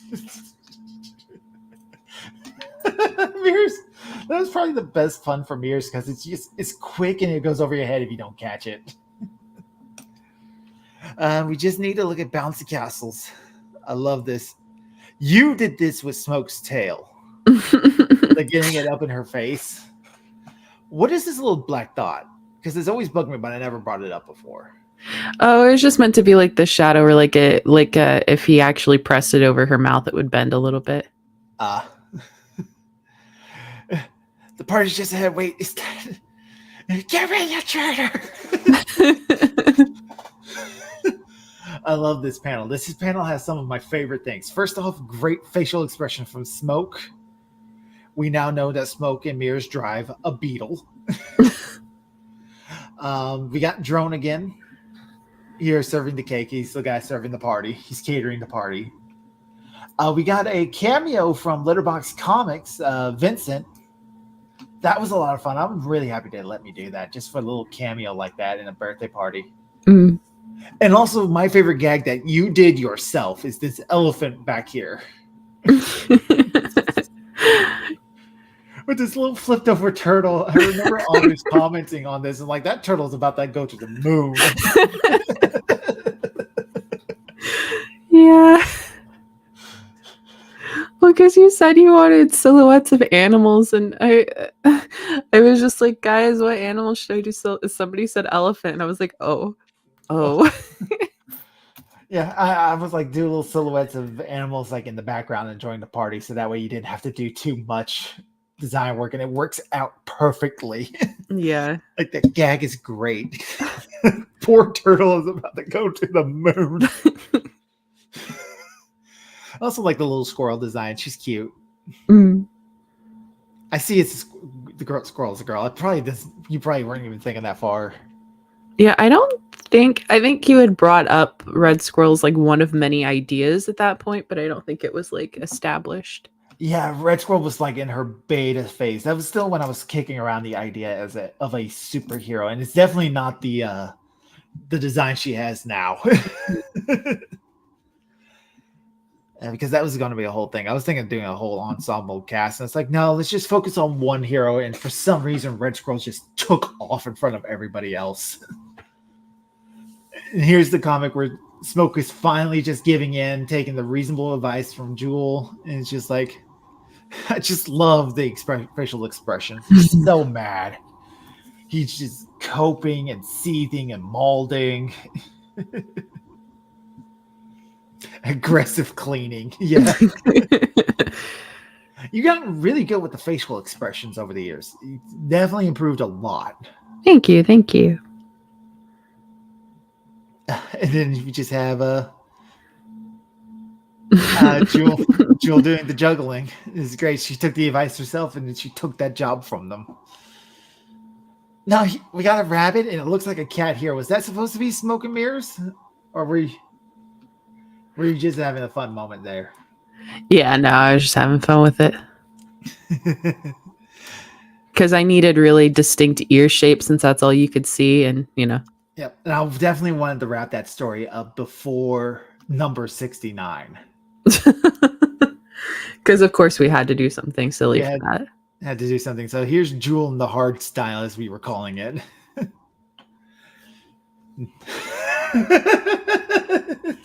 God. Look at what you did. He's not even wearing shoes. No one show this to Johnny. He's just gonna call me a furry more. Nobody showed this to Johnny? Okay, nobody will do that. Trust me. And then we had the bio here. Fox Gal, she's 27 years old. God, that makes me feel old. Hello, I'm a homegrown country gal, a professional juggler looking for fun. I enjoy Did I tell you to put this here, or did I come up with this? I can't remember. I'm pretty sure I wrote these, actually. Because I remember asking if that last line was too much, and you were like, "No, that's hysterical." It's hysterical. Save a horse for riding a cowboy. Oh my. And it's just Clover making fun of Jewel because she found it. And then, of course, we have the instant revenge. I love the little arm on the hips pose. Like, ha, you think you're funny? You think you're cute? Clover says way worse. I think I told you that Clover needed to be more of a stick. Of a what? Like she needed to be thinner. Like she's. Oh, I don't know. I think I said something like that. I think that was a whole thing. It's like, no, she needs to be the big titty goth girl. That's the joke. It's just like. Yeah, because you said she needed to like that there needed to be some sort of kink thing in hers. So I was just like, yeah, this is what we're doing then. She, her vegan single, and Raven to mingle. Just I literally went and looked at like Twitter bios for Clovers. I had to put the pronouns in there. XX love dove XX. I'm pretty sure those you did the names that they were using. Looking for a big, strong man, at least 6 feet tall, with a well-paying job. Must be great with kids. Don't reply if you're not interested, and tap for more info. It's just like that list is going to be extremely long. Then she had to have the XX emo XX name. Yep. Yeah. Oh yeah, absolutely. Like she's just mortified. I love it. This is a great one. I really like this one. I don't know. Maybe we'll see them more in this style in the future. Oh God. I think it'd be funny for just dramaticnism. Mm. Smoke is wanting to spend some time at the beach this weekend. Do you want to come? This is the part of the comic where I started to have a little bit of personal problem because Jewel and Clover started to really take over for some reason. I just really started liking writing for Jewel and Clover and just having those two have the spotlight a little bit. Mm. I don't know why. It just kind of happened. Heck yeah. Just got a new bathing suit. Can't wait to try it out. I would burn up on the beach. Besides, why would I want to go someplace where everyone is so vainly showing off their skimpy swimwear? I just think hers is the worst of all of them. Yeah. The Strongman Regionals is going on this week.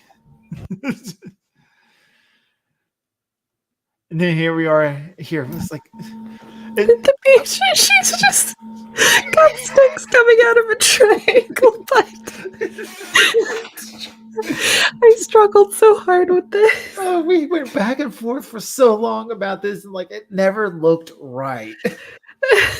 It never looked right. No matter what we did, we just basically we threw our hands up and went, screw it, it's good enough. Yep. I will say that Jewel and Clover in this scene look like they're holding hands. Mm-hmm. Don't I know think they were meant to be, yeah.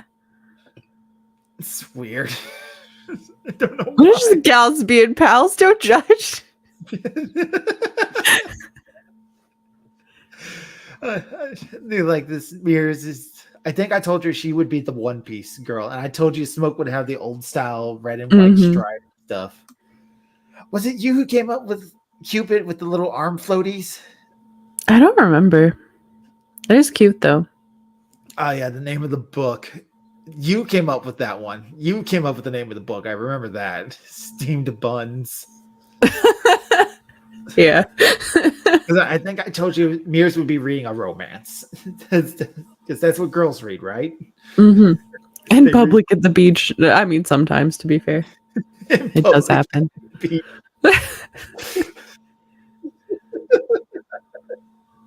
Mr. Smoke, can we build a sandcastle?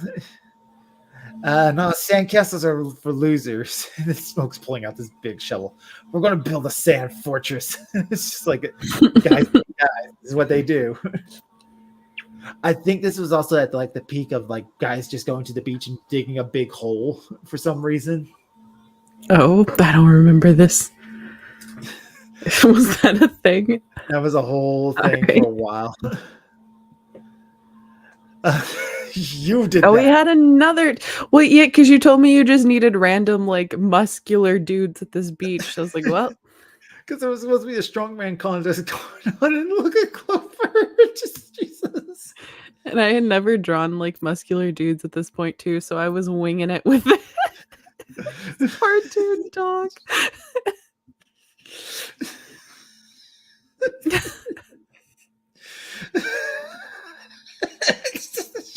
Everything about this panel is maybe it is a furry comic. Maybe. Maybe. I don't know. We would get a lot more views if we just leaned into it. This scene here is just because you're still dead set on giving Clover the little Sticks. Even though, like in the concept art that you had given me, she had normal legs like everybody else. Did she? Yes. Oh. Well, now she has sticks. Sticks, because we never ended up going with that design. It was the idea of her in the normal workout gear. She would wear the tights and everything. And you decided no, it wouldn't make sense to have her in that if she's just going to be making fun of the workout stuff.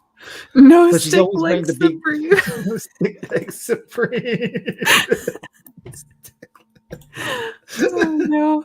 Stick leg master race, and it's just like, yeah, I like your style. Squawk. Poor Clover. I had so much fun with this because like I relate so hard. The way my brain like 404s when I talk to a cute guy is insane. Poor Clover. She's just one about, oh, okay, I'm going over there. You need to work on your pickup lines. It's like Jill's trying her best. Mm-hmm. And I love the sandcastle. Boys being boys. Oh my goodness, it's amazing. Yeah, it took a lot of hard work, but it was worth it. I love it. Just, what makes you say that? Just everybody run away. That wave must have taken you forever. I don't think so. I don't remember. Not as long as the lemon wave. No, as long as the lemons. Splash. I love the starfish. Poor Smokey can't get a win. He's having a rough day. Yeah. It's only hard if she's animating it. Yeah, it's only hard if she's I hate animating water. All right, so this went through so many renditions because I thought the idea would be Clover just kind of like going on and on about how she can't get a boy. My original go on this script actually had Jewel in the background getting a guy easily and then just leaving her. And then it's like looking at that, and it's like that just makes Jewel seem like an asshole. So I took that out, and I'm really happy I did that. Is this the one where I did the thing? Yes, I think this is the one where you did the thing. Okay. I will just say I feel bad for Clover. She doesn't even get the ice cream. It's fell on the floor. Fell on the sand. There's no recovering that. It's just like, why not ask that accountant from the party again? Just bringing Ace back into it. Clover, when's the last time we put on sunscreen? And someone's cooking chicken? It's just like, okay, what do we eat now? Now we have that moral question. I guess we could do the Beastars thing where they eat our cannibals. Because you told me you just wanted her to have a really bad sunburn. I also love the hot dog. It's just like, oh, about to go to hell on a hot dog. And this But I was like, how do I visually show a sunburn in black and white? So I was just like, she's just going to be a rotisserie chicken now.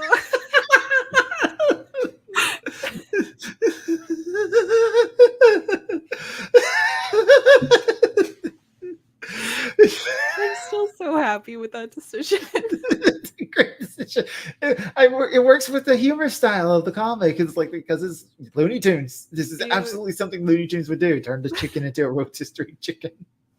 Poor Clover. She must be, that's some 4th degree burns right there. Because it's down to the bone on the legs. Also love the fact that her legs now have more meat on them than they usually do. Yeah, all of her does. All of her. She's just I think I almost fell on my chair the first time you showed me that. It's like, is this okay? It's like, yes. It's great. I love it.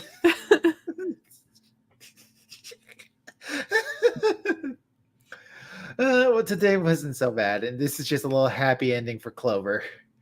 I didn't say what to make the dude. I just said make another buff lifeguard type, and you're the one who made him a shark. Yeah.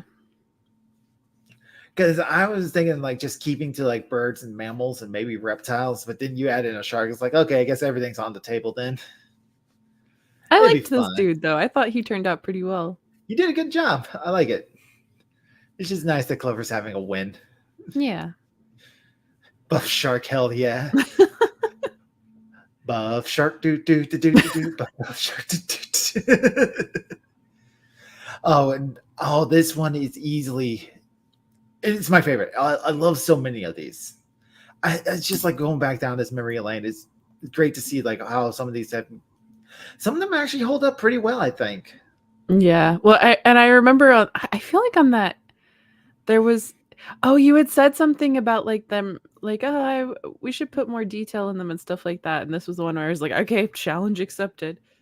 Yeah, put a little bit more detail into like the movements of their arms and everything rather than just standing No, still. the backdrops. Oh, the backdrops? Yeah. Because I remember that was a thing for a while. It's like I wanted like they kind of look like they're just standing still sometimes. So like have more movements in the arms and the legs. But I think that was way back when we first started going vertical. Yeah. Because you would have the vertical space, you would have more room to make the panels, so it worked out better that way. Mm-hmm. I definitely love this. It's like a little scene from Mr. Harriman. It's like just a nice, happy memory. And then this. This Carnival of the Dissolution. Because I was going back and forth on what the name of the carnival would be, so I just used the old name of the YouTube channel that I was using, the Disillusion, because it works great for the gag of just. I just told you, make it the most sketchy, rundown carnival you've ever seen. Yep. You made it where somebody gets murdered. The mascot. We scroll down a little bit more. The only human in this entire comic is a creepy dude. I had said I just wanted I want it to be seeable that like it's the mascot where you can clearly see the dude inside. And you made it a human for some reason. I don't know why. I just thought it was funny.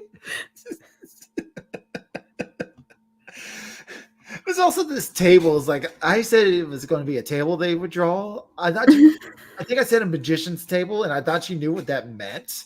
Oh no, I guess not. Nope.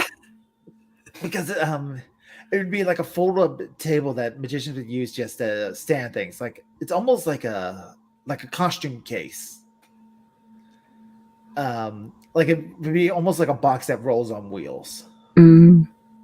And so like if it unfolded, I should have sent reference pictures. That taught me a lot. Of like, okay, I'm going to need to send more reference pictures next time I ask for something magic. Because Smoke is just dragging this table with everything on it. Poor Smoke. And at the same time, I've been here. Funny though. I did this. We used to play around with a big white picnic table we would unfold and just stack everything on top of that. Well, there you go then. Yeah.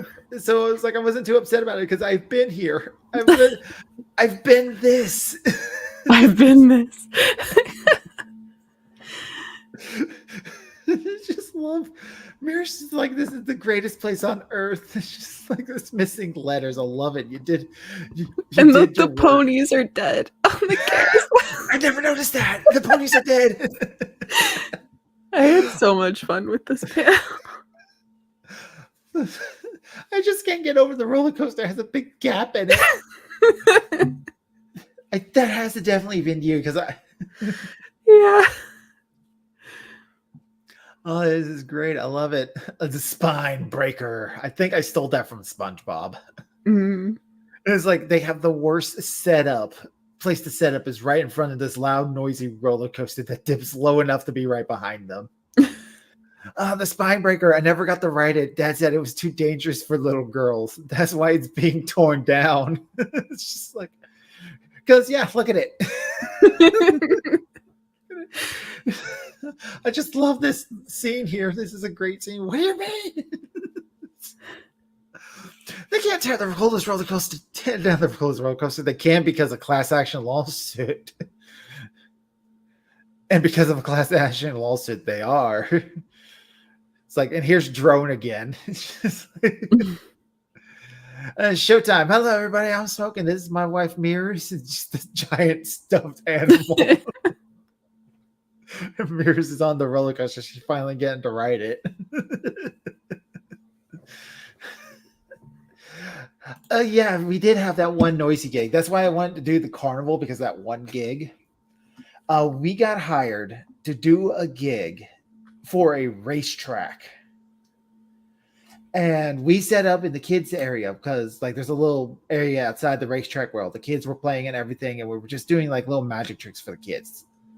And we were like set up right next to the person doing face paints. And we had another person doing balloon animals or something. Mm. And they had like a little bouncy castle and a little arcade, like, you know, carnival games set up nearby. And it's like, okay, cool. We can do this. This is fine. The people walk up to us and like, we hope you're enjoying yourself. Would it be possible for you to do some magic up and down the stands where the cars are going? I was like, no. First of all, she's in heels. I'm not having her walk up and down a steel stands with heels. That would kill her feet.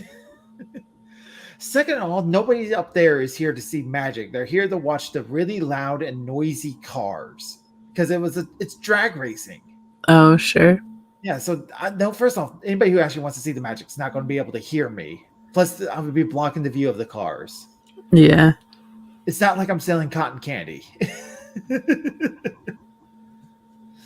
It was crazy, and that's where I got the idea for this carnival, this stuff. I was like, that'd be great. I do love it. Was it everything you dreamed of when Beach Smoke was just so mad at her? It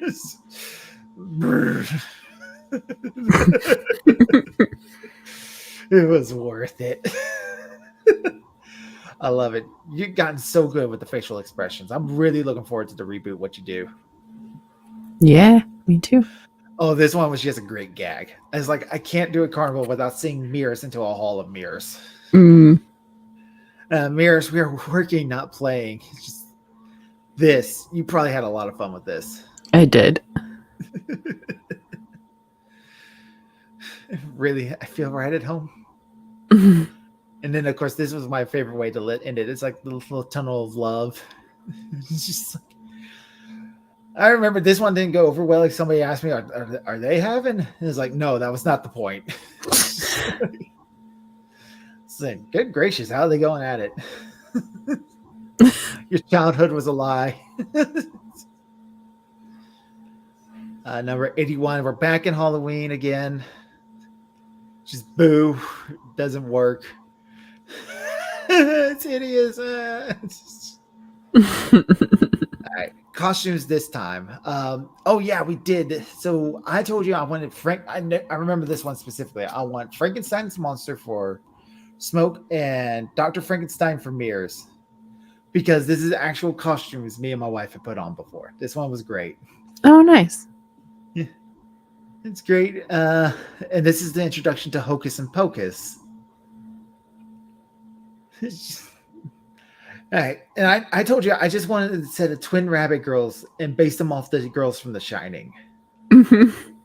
I think I also told you to differentiate, have each of their eyes be a different color, like a little splot. Yeah.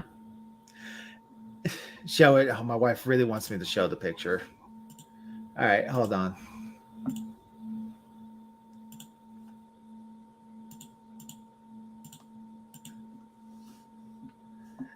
So this is it's fun. So Frankenstein's monster, and she was the Mad Doctor. She looks good. I really like how her costume came out. Yeah, there we go. I know what you say. It's like we're here to do some. So, what was your thought when I told you about these characters? Like, because I remember it was kind of like a really random spur of the moment. I never even made references to Mia's other side of her family. Oh, I don't know. I was just looking forward to it. I thought they sounded cute and fun.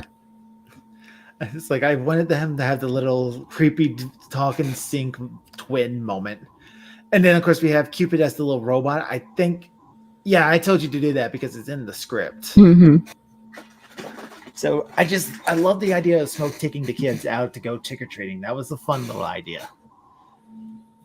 This is still where I was playing around with the idea that they would grow up eventually. And I just wanted to like set the an idea for a potential romance between Cupid and the girls here. But I've ultimately decided against that. Once again, it's just a little creepy, probably. Mears has a sizable family because of bunnies. Yeah, I think canonically Mears has 8 siblings now. Oh god. She's the only one who doesn't have kids. So each and every single one of them have yeah, we even make references to here, and it's like, hun, I know it's last minute, but can you take my nieces out with you? Sure, which ones? You have 12 nieces.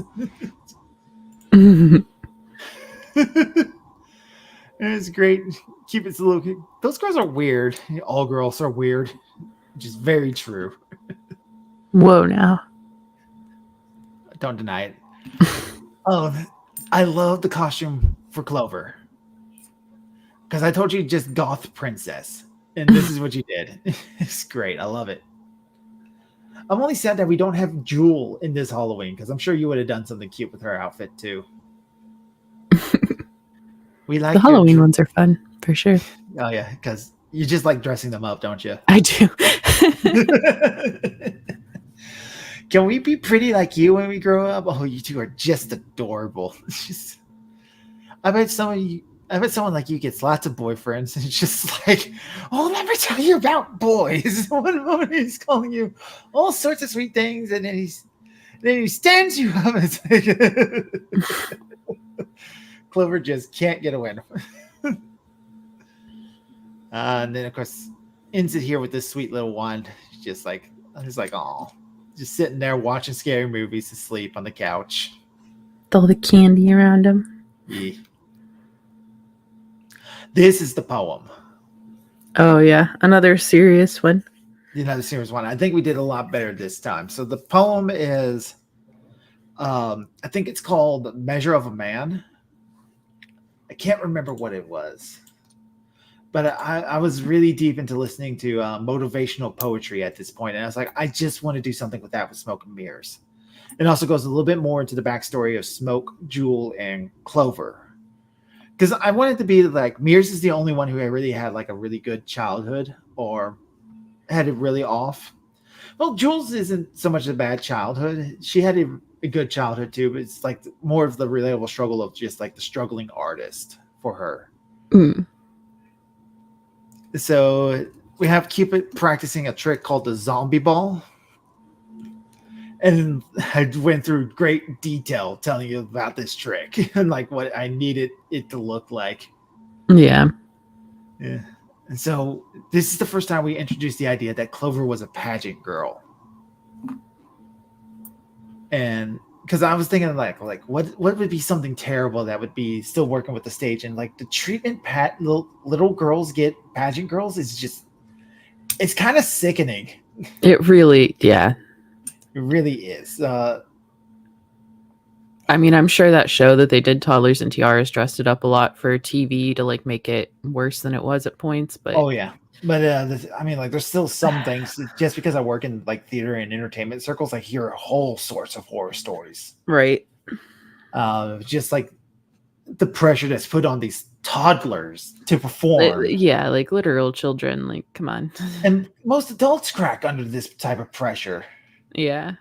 And then like there's other horror stories. I'm not going to get into a whole lot of it, but it's just like, ugh, it's gross, awful. I do like the pigtails you gave her. They are cute. She's still very cute.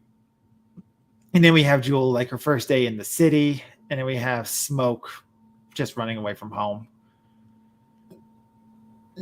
It's like I just had like this one little panel by panel by panel of like them through like different stages of their life. Because I think this is Clover supposed to be like a little bit older at this point. Yeah. And she's just not having a fun time. Like she's winning, but she's not getting a childhood. And of course, Jewel, like the actual struggles of trying to perform on the street corner.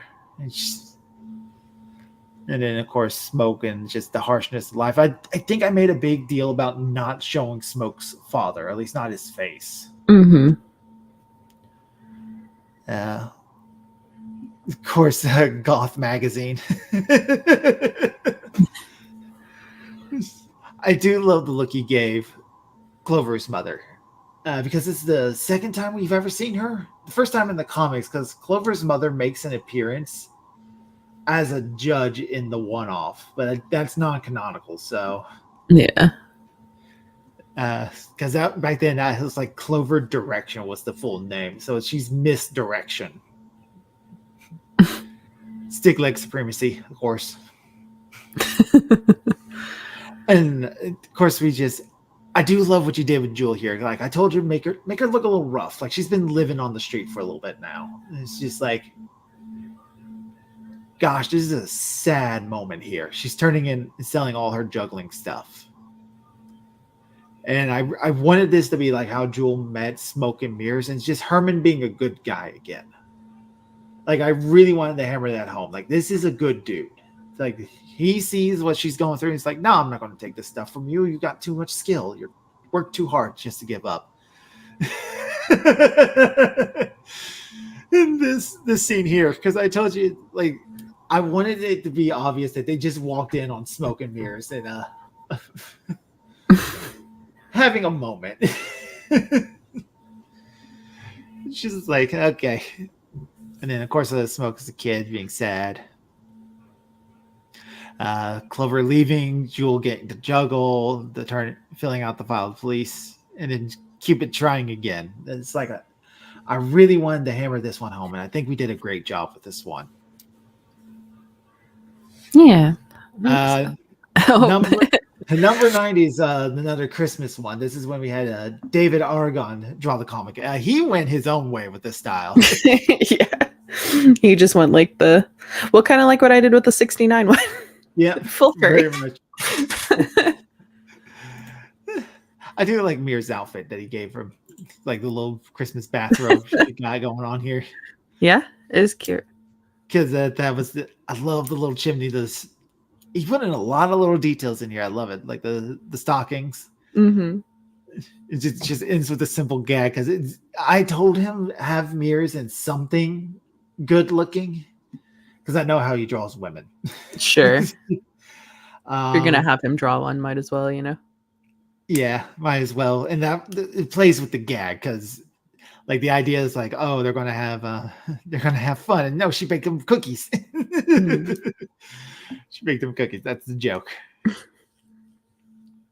Mir's eye color keeps changing color every time David draws her. I know. It's blue here. The last time he drew her, he made it green. Oh, yeah. It's funny. Oh, this one. Number 91. This was our rejected Alterna. Because we wanted to put Smoke and Mirrors in. It came out on a Wednesday. And this was what we turned in with them. And kind of looking back on it, I can kind of see why it was rejected. Sure. Well, and like he had said on a stream that he really wanted like comic strip type stuff, like Sunday morning cartoon type stuff. So we're like, yeah, well, might as well try. Smoke and Mirrors, that's absolutely what they are. Yeah. I don't know if he's ever put anything into it. It comes out on Wednesday. I've never gotten any of them. Yeah, he has. Well, and the thing was too on the one that he had just done. I understand, like, the one that came out after we sent ours in was one where he had done like a special issue that was almost entirely. Oh gosh, what was his name? The like crypt dude. Crypt Keeper. Cryptic. I don't think that was it. I can't remember the name for some reason right now. But the one that was at Alterna for a long time that was like, again, that Sunday morning kind of style. And it was like the Mr. little Crypt dude. Mr. Crypt, thank you. Yeah. Because he left Alterna, but he left on like really good terms. I think he just got tired of doing the comic itself. Yeah, so like that next it came out on a Wednesday that they had was like almost entirely Mr. Crypt. It was like a farewell kind of thing, I think. So if we ever do anything with Smoke and Mirrors, I might actually just release Smoke and Mirrors into either like maybe into it came out on Wednesday, maybe. I still kind of like Wish I that like the again. idea more that trying to make our own book out of like the Yeah, collection of their stories. Maybe find another anthology I series or think we put something. up the wrong file, by the way, I know I had to go in and change the file up to fit into the Tapas size limitations. because this is the one with the uncolored background pieces. Oh, oops. Maybe that's why we were rejected. Hopefully, that's not the one you said. That would be really funny, though. Really freaking funny. Honestly, that was over a year ago, so we can't check now. Oh yeah, this one for February, because we were having some issues like in on and off again about smoke and mirrors. I think we fell behind trying to keep things up. Yeah, there were a couple of times where we got At this time, it was things on my end, I believe. This is before big things in your life before all happened. that, right? Yeah, this is the February before. So it was like I was getting behind on trying to keep things up. Although I do really love this gag of them building snowman of each other. Mm-hmm. It's I cute. had fun with that. I thought, yeah, giving her the little stick ears. Little stickers. This is great. Oh, this year we barely made ends meet last year. Here, drink your hot chocolate. It'll help you calm down. It's just like all the cream. I think I told you like that much cream would be left on his face, and you actually worked that into the reworks here. Like give him. No, I told you in That the was the script. joke from the beginning. Yeah, that was the joke. He's Yeah. got a big Santa beard on That's here. why I was like, well, I got to go crazy with the amount of cream. That It's great, which is very Mears too. mm-hmm. She's fun. You gotta watch your weight, sweetie. Gives him all the chocolate. Yep. Oh, this one was my favorite because it was the start of, every man goes through this. I actually had to I don't know if Hack's still here, but I think it was in his stream where I was like polling the guys there. I was like, when you hear the words "a really cool stick," what does that mean? Really cool stick. He swings it around a little bit. It just it looks great. It had to look like a sword. Mhm. Tell you what, they did a great job on that. There was a meme recently of some dude who found like the perfect stick. Like it's straight, it's stiff, it's sturdy. It has the hand guard on it. It's like he did it. He found it. He found it. Stickerberg. All of the self-control it took to not say that's what she said. And then I've now ruined it, but And this is the first time we had them in color. Yep. Permanently, because I wanted to have like a big reveal that we were going to do them in color from now on. Like just flats anyways, but yeah, it didn't Just quite. flats. We did a couple. We did a couple. We ended the series off in colors, and we're going to go back to black and white just because I think they work better in black and white, honestly. After we have done a few in color, I'm kind of looking at it. It's like I think they work better that way. Yeah, or not doing it in flat, like actually shading it and stuff. I think would also work, but yeah, actual shading, put it in flat. I think with GEC, Green Eyed Cat, I got better at just doing flats, but it is harder.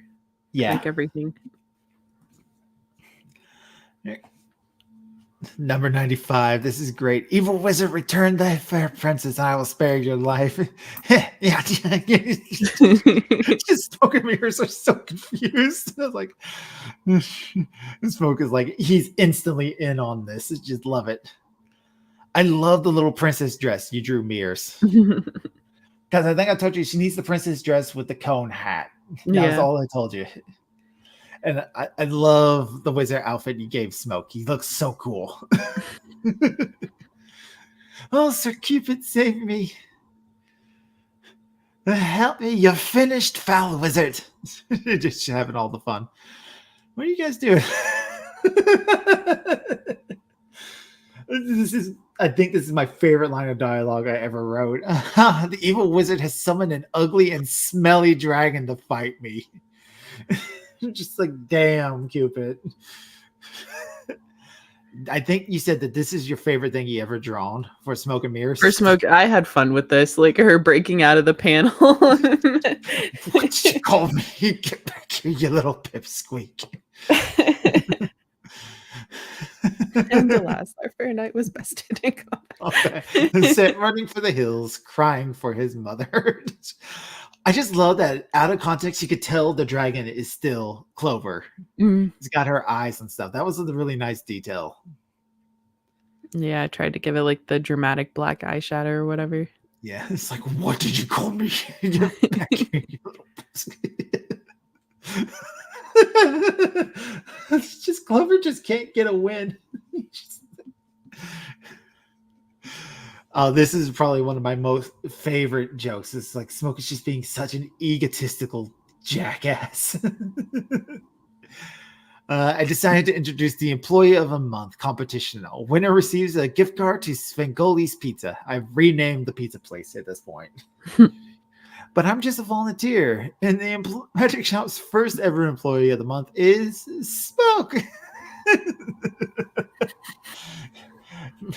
I think I told you, Mears is just happy to be here in the script. Yep. And Cupid's like, I think this is rigged. The big smile is great. I love it.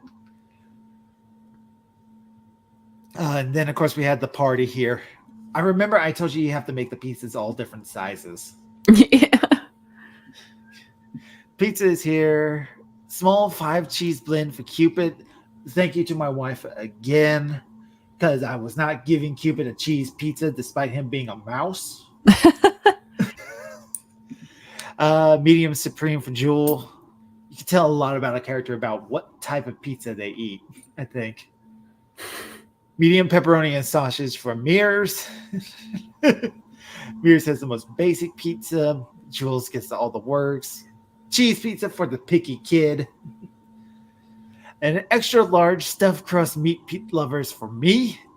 And an abomination for Clover. It's vegan. It's a sin. I'd love it.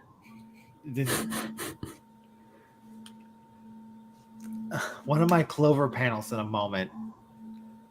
Oh yeah, this is the one where it's just one scene. It's just like Clover accidentally put in the wrong movie. It's just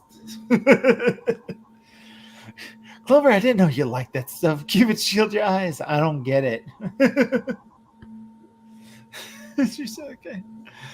Poor Clover. Just shitting on her is so much fun. And then, of course, we had the number 100. Gosh, 100 of these comics. It felt great because this is a Frank Sinatra song. And just wanted a little scene of them dancing. Yeah, I love the little moves you gave them because it works really well. And then, of course, this scene. Yeah. And our goodbyes. We don't need to read that. Because I just give a thank you for everybody who's ever helped out with the comics and in the past. It's been an experience. It's been so much work, so much love, so much dedication, so much hard work from you. It's just like I'm so thankful to have done this. Yeah, it was a really fun experience for sure. I know I said I was going to make this like a you interview, but we went 2 hours on Smoke and Mirrors. No, it's yeah. Do we want to show them some of the Green-Eyed Cat stuff? Do you have time? I don't want to keep you if you don't have time. Yeah, we can. That's fine. Especially, I still love that first page so much.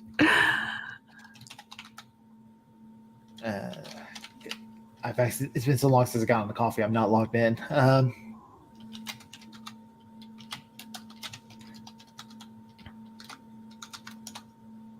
No, that's not right. I don't know, it might be Google.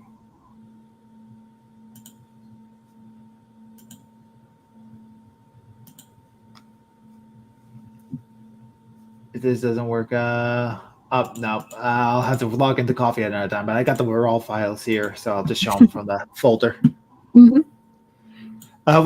We won't show everything about the Green Eyed Cat. We're just going to show the first couple of pages because the Green Eyed Cat is a paid comic, which you can support on my Ko-fi, link in the description below.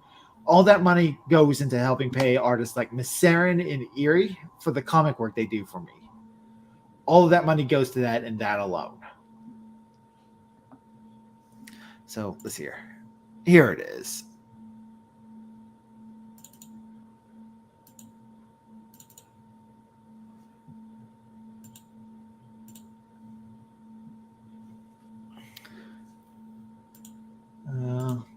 Here we go. Try to make this as big as possible. I can zoom in. So we had this idea, and I approached you about this, about making a horror comic without any text dialogue in it. And I told you that I wanted to do this mixture of Lovecraft and Edgar Allan Poe. And this was the idea I presented to you. Yeah. And then, like, well, you already had the full script and everything. So reading over it, I was just like, a period piece with a tree that I get to draw a lot and, like, cats and pretty girls. Like, yeah, sounds up my alley. Yeah. And so we just have here our character. I can't. His name was Paul, if I was right. If I remember this right. It's just I think it was Paul and Alice, right? Paul and Alice in the script, but their names are never mentioned in the comic. Sure, because it's silent, but yeah. And I just love everything that we did for this whole idea because we'll just show off a couple of different things. There should be a way for me to. There we go. And then we switched over to this black and white for scenes in the past showing what's happened, the fight between Paul and Alice. And of course, we have our creepy old man. And I made a big deal about the cat because the cat was really the main focus of all this because we wanted to have like this unsettlingness about the cat. This is the first thing I ever tried to ink traditionally too. Oh yeah. Unfortunately, I wasn't able to after I moved because I no longer had a way to scan stuff and print stuff. But Yeah. Yeah, because that these delayed first the couple of production. pages though. Yeah, that delayed a lot of the production early on. Yeah, your unfortunately. move. So, but luckily that part is all behind you now, at least. Mm-hmm. And we're going to be looking forward. So we're going to show up to the first little bit here because I really loved what you did with the cat here. Because I wanted to tell you, make the cat terrifying, make the cat scary. Like I want people to actually be scared of the cat. In our process here, and we'll probably show off maybe one or two more pages if there's anything specific from this you want to actually show off.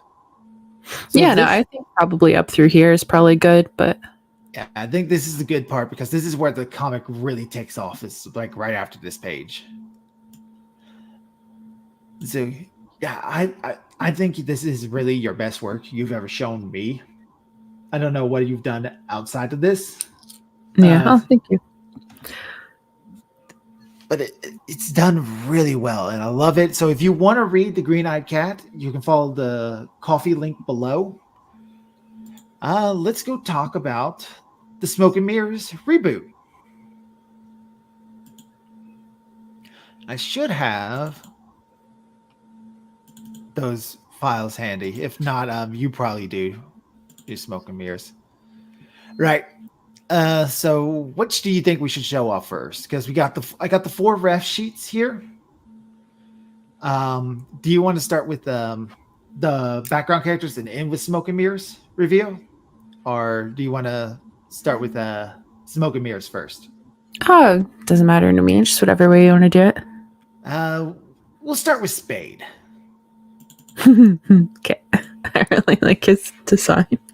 I really like the design for Spade because I've really worked over Spade's character. I took away kind of like the creepiness. He's going to be more of a dude bro this time around. His, I think, probably changed the least too, but his design definitely changed the least. And his design is really just like he nailed it on the first try. It's just I just like refined it a little bit more, but yeah. refined it a little bit more, gave him better proportions because that's a big thing. We want to have actual proper proportions now. Mhm. Yeah. They'll still have like cartoony effects to them a little bit here and there, but I think it's going to flow a little bit better now. So Spade's personality, he's more of a dude bro. He's still going to be a gym bro. Big into the fitness, everything. He still flirts with the girls, which I think is going to be funny now that he'll actually do it with Jade. And he'll do it more with Jade and Clover than with Mears because Mears is a taken girl. I'm actually going to make Spade and Smoke friends this time around because that's one of the regrets I have from the comics. That Smoke doesn't have anybody he hangs out with.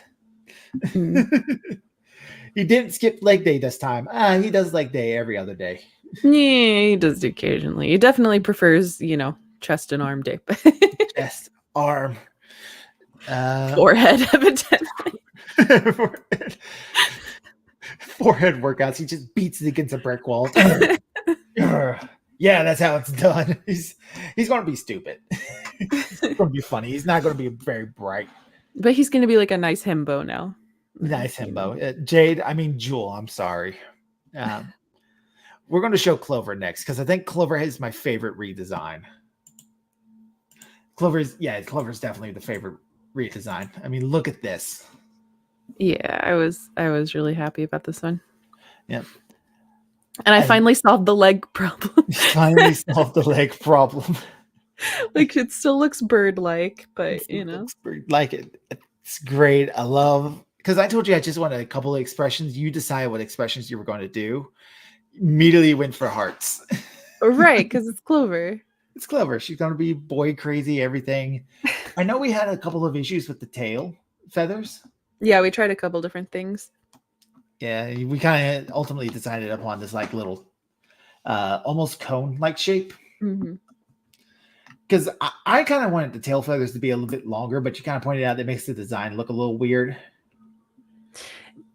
Yeah, and it just like adds more issues with posing, like when they are and aren't hidden, Yeah. So Clover, I'm now making it canonical that Clover and Jade. Oh God, I've started a whole thing now. Clover and Jewel work at the magic shop. Clover's still going to be Clover almost has nothing being changed about her. She's still going to be the crazy little bossy thing. I think the only thing I've made different is that Clover is now a singer. She can sing. Oh, okay. I don't think I knew that. Oops. Clover's going to sing, by the way. I'm actually debating whether or not she has like a garage band. Oh, that would fit her for sure. Yeah, I could see that. Because at one point I was going to make Clover like the neighbor next door, and she just has the loud music that's constantly going. Everybody was like, nah, that might be a little too far. I wanted to show Clover and Spade first because I want to show this picture. Oh, I know. Yeah. You drew this. You did this. I did do this. I just got the idea. I was like, oh my God, that'd be so funny. I have to. Yep. I don't remember how it came up. I think we were all like talking about that thing in anime, and I don't even remember what it's called. But the wall lean, there's like a whole word for it. We were looking at that one comic where they make a joke about it, where the guy does the wall lean on that one girl, but it killed her because he pushed her too hard up against the wall, and she's a blood trail. She slides down. Like, oh no. But yeah, Clover would love this. We're definitely going to play up a bit more of the Clover and Spade relationship. The ultimate plan in the comic is that they probably will get together by the time I end the series. After the correct amount of will they, won't they? After the correct amount of will they, won't they? It's going to be more of will he even notice? You didn't show Pixity this one? Shame on you. I don't think I haven't shown you this, Pixie. Surely I've shown you this. I think Pixie's lying. She does that. Let's show Cupid next. We're going to show Jules first because you... Oh, right. We'll do. You're going to do the side characters, so there's still Jewel and Cupid, I think. Yeah, we're going to show Jewel first. So here's Jewel's redesign, which I think it's great. here in the ref sheet, her head on this one here is kind of like a little off-centered, I think. Yeah. But this is just the ref sheet, so it's not how the actual comic's going to look on itself. Hi, Neff. Because we did a couple pages with this reboot that I don't think are going to get kept, but still, like, I've drawn all of them a couple times in the style sense, so I've gotten a little bit more used to it. Gotten a little bit more used to it. I want to ask you this because I didn't ask you to do this one, but you put Jewel into this costume here. Was there a specific reason why? You said that you wanted stage outfits for Jewel, so that was just. I did, didn't I? That's just kind of what you did. I really like it. I really do. Thank you. I just thought she'd be cute and like a little almost like jester kind of thing. Like a minstrel thing. I think so. I think I don't know because it could make her face busy, like maybe add like a little like eye shade in the thing, like the little triangles they do. Oh, sure, yeah. Maybe, I don't know. Might make her face a little too busy with the eyebrows and how the shape of the mouth and everything. Yeah, I really do like it because when I said street clothes and stage clothes, I was thinking this would be her stage outfit more, and she would have a normal set of clothes. But I like this design better. This is way better than what I was thinking. There's still a couple of other things about Jewel's designs and everything. Because I made an emphasis that I want the women to look more feminine in the reboot. Yeah, we were talking about that. Well, yeah, okay. But how does this kind of works? So just a little bit, don't go crazy. Yeah, because that's my thing. Like, I just feel like because it is still, they have more normal limbs and stuff now. Yeah. But it is still super cutesy style, so I feel like giving them like big tits would still weird.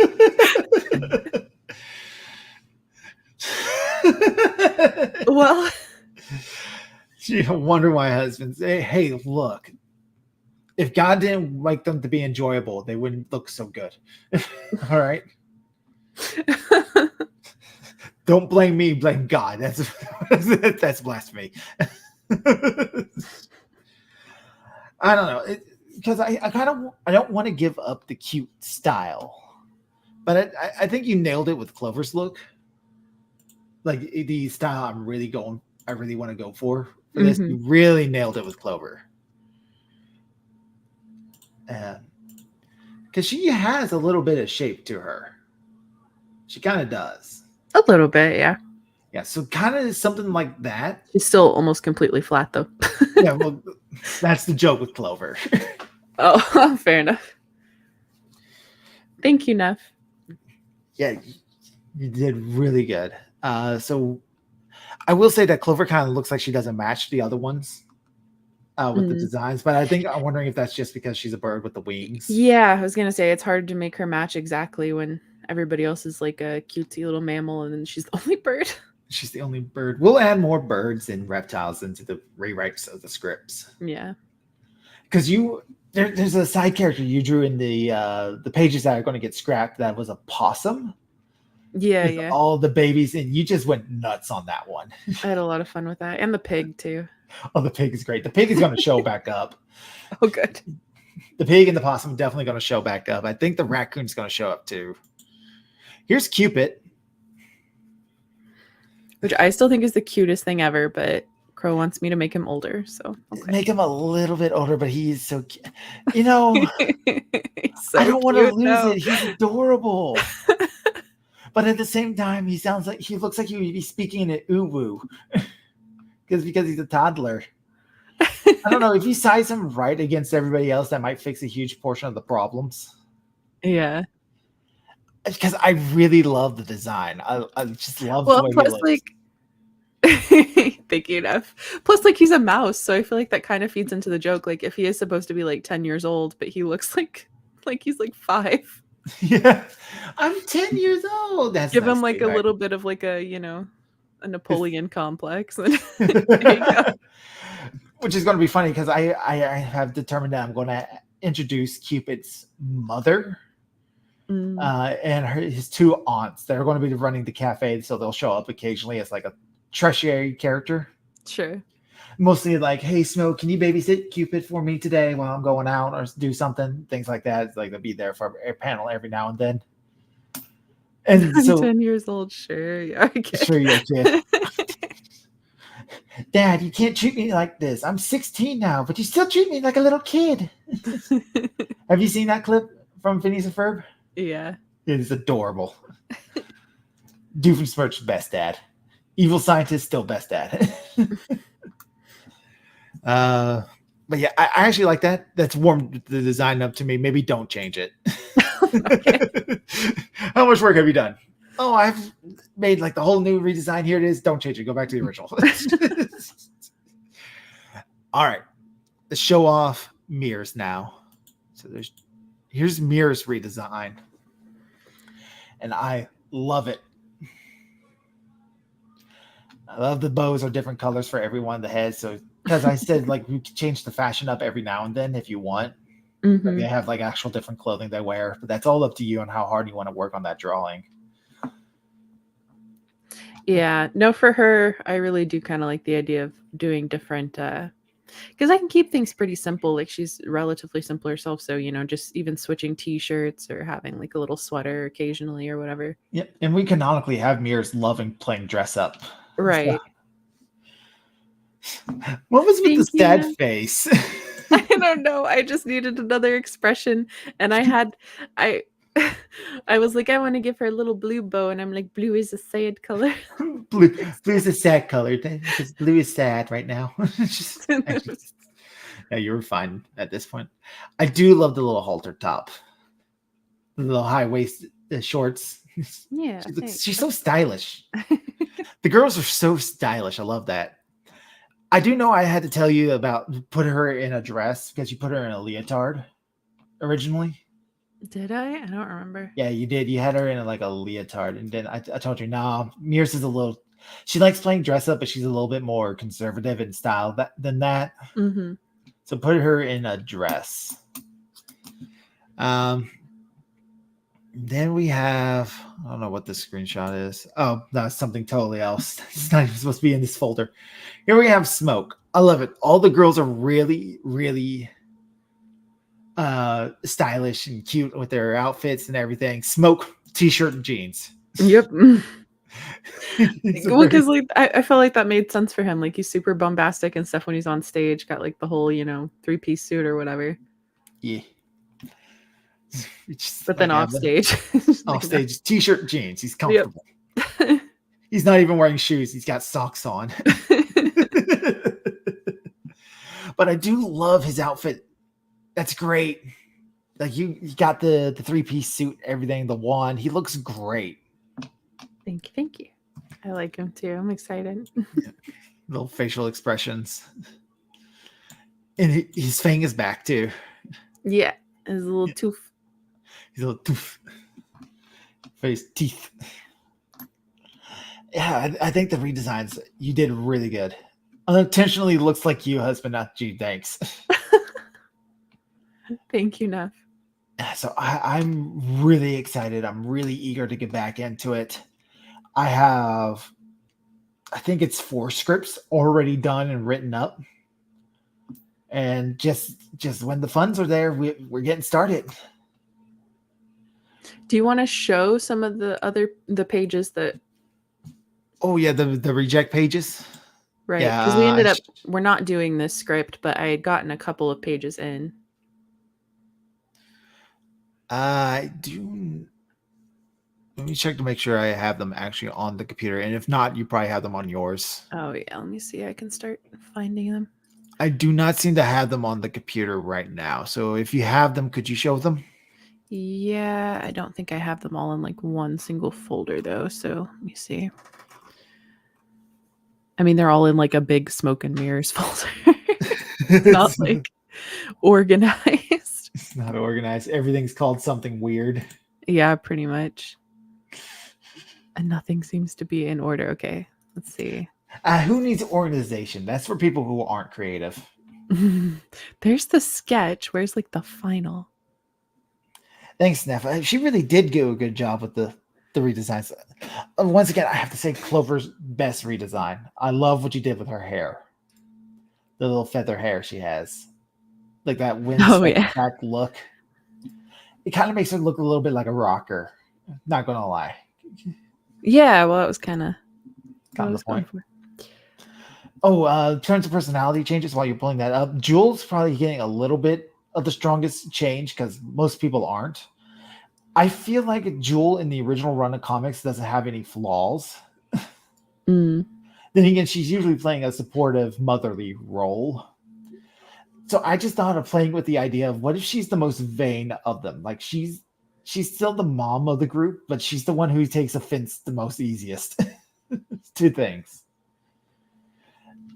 But then that kind of like steps a little bit on Clover's bit because Clover's the one who's quick to anger.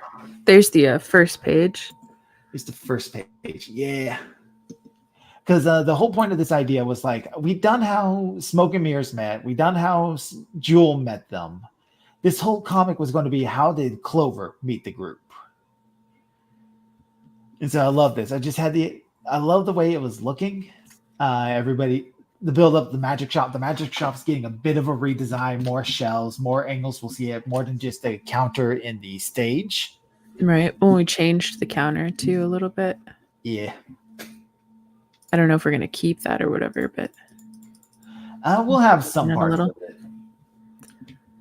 I do love the ladder that slides around. Right now this ladder's slip, but I want to have like on all these high shelves. They have like that ladder you would see in a library that's connected to the shelves. That of Oh course yeah. somebody's got to jump on and ride around because that's not a hazard. But yeah. Stop sharing that for a second. See if I can find any. The others. Let's see. I saw page 2 a second ago.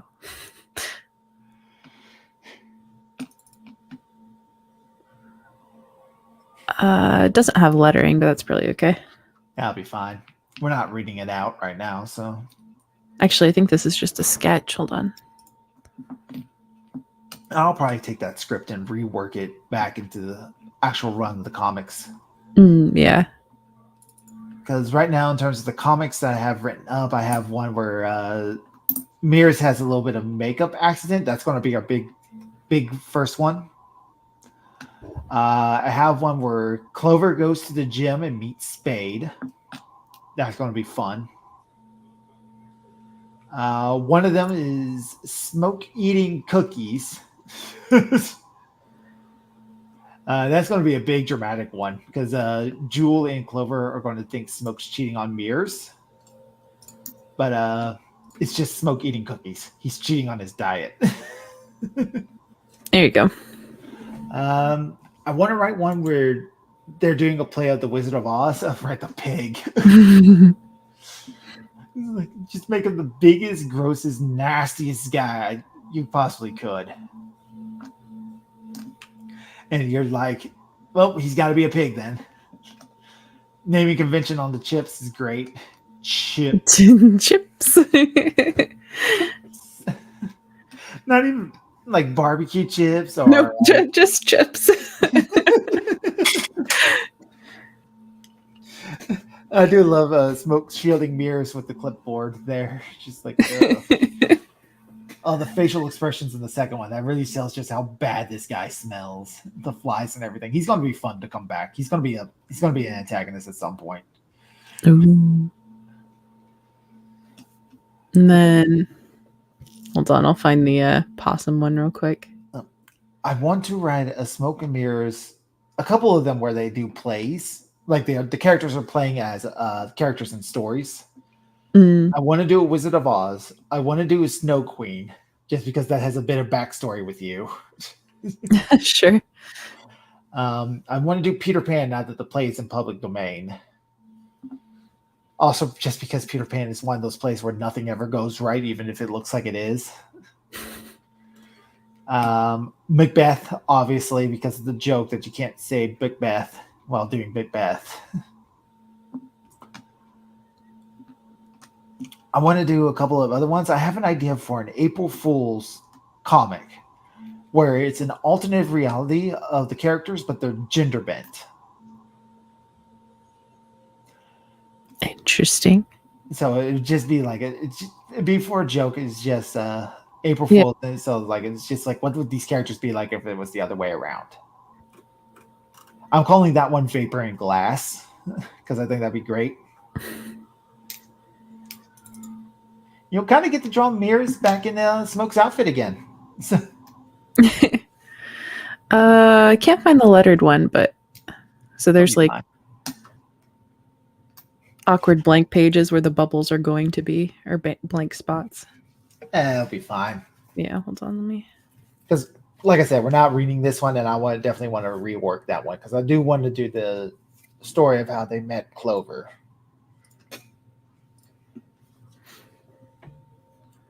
I just wanted to show the possum one. Right. I gotta share. I do love this one. Just like, you put a lot of work into this one. And the baby possums. And then the bottom right one. The bottom right one, they're going to set fire to everything. I think I remember, like, I wanted her to be a complete and total Karen. It's like, oh, they're just a little rambunctious. It's nothing bad. It's like, you will be leaving your children at home. I was like, no, they can stay in the back. See, look how quiet and behaved they're being. And then one flips a table. It's just like,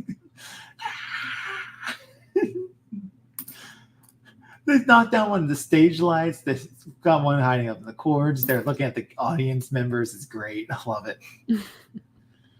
She's definitely coming back as an antagonist, though. It's gonna be fantastic. Nice.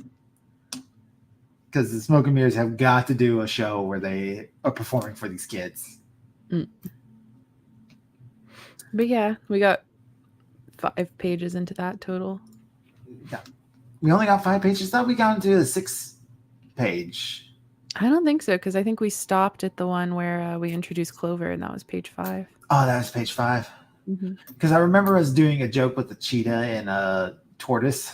Yeah, that was the 3rd page. Him and the like raccoon, all that's on the same page. Yeah, we haven't seen that page. Oh, we skipped that page for some reason. I can pull it up if I can find it. Just all these baby kids.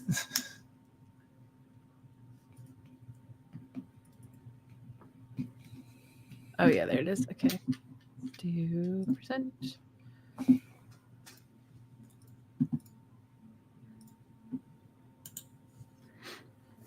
Yeah. I love the gag of like the cheetah girlfriend with the tortoise husband. Zoom in on that a little. Okay. Cheetah girlfriend supporting her. Go get him, Sugar Shell. It's just a cheetah and a tortoise. It's just thought that would be a funny relationship. I really liked the raccoon too.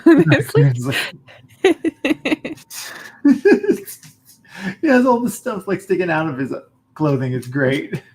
It says here we had quite a few jobs over the past 2 years: the grocery store, the theater, the car wash, the game store, and all temporary employment. Strange, those places had a bad case of shoplifting. In that order. During the time of your employment. Yes, this is all temporary. Did I tell you to make him a raccoon, or was that you? I think that was the joke. He was a raccoon from the start. He's just a sneaky little raccoon stealing things all through town. All these little side characters, I'm going to reuse them because they're just great. I love them. They're great gags, too. Yeah. So let me find that last page. Let's see. Page 5, final. Look at me actually naming something in a like, understandable way. An understandable way. It could be worse. It could be me who just saves everything to the downloads folder. That's funny. It's mostly just the thumbnails for streams. Poor turtle. He's only made it halfway there. It's nighttime now. It's nighttime now. At this place, I'll be there by tomorrow afternoon. Let me get the silhouette of Clover outside the door. Yeah, that jewel in the last panel there. She looks a little derpy. She looks just a little derpy. Really could use a bit of work, and I just love that they're drinking drinks. Exactly, you know? Everyone's just a little drunk, including the artist. Don't worry about it. I love the little silhouette of Clover because I really wanted, because you put so much work into the Clover redesign. I wanted a bit more surprise about that one. Drama to it, yeah. Yeah, because she has the best redesign by a long shot.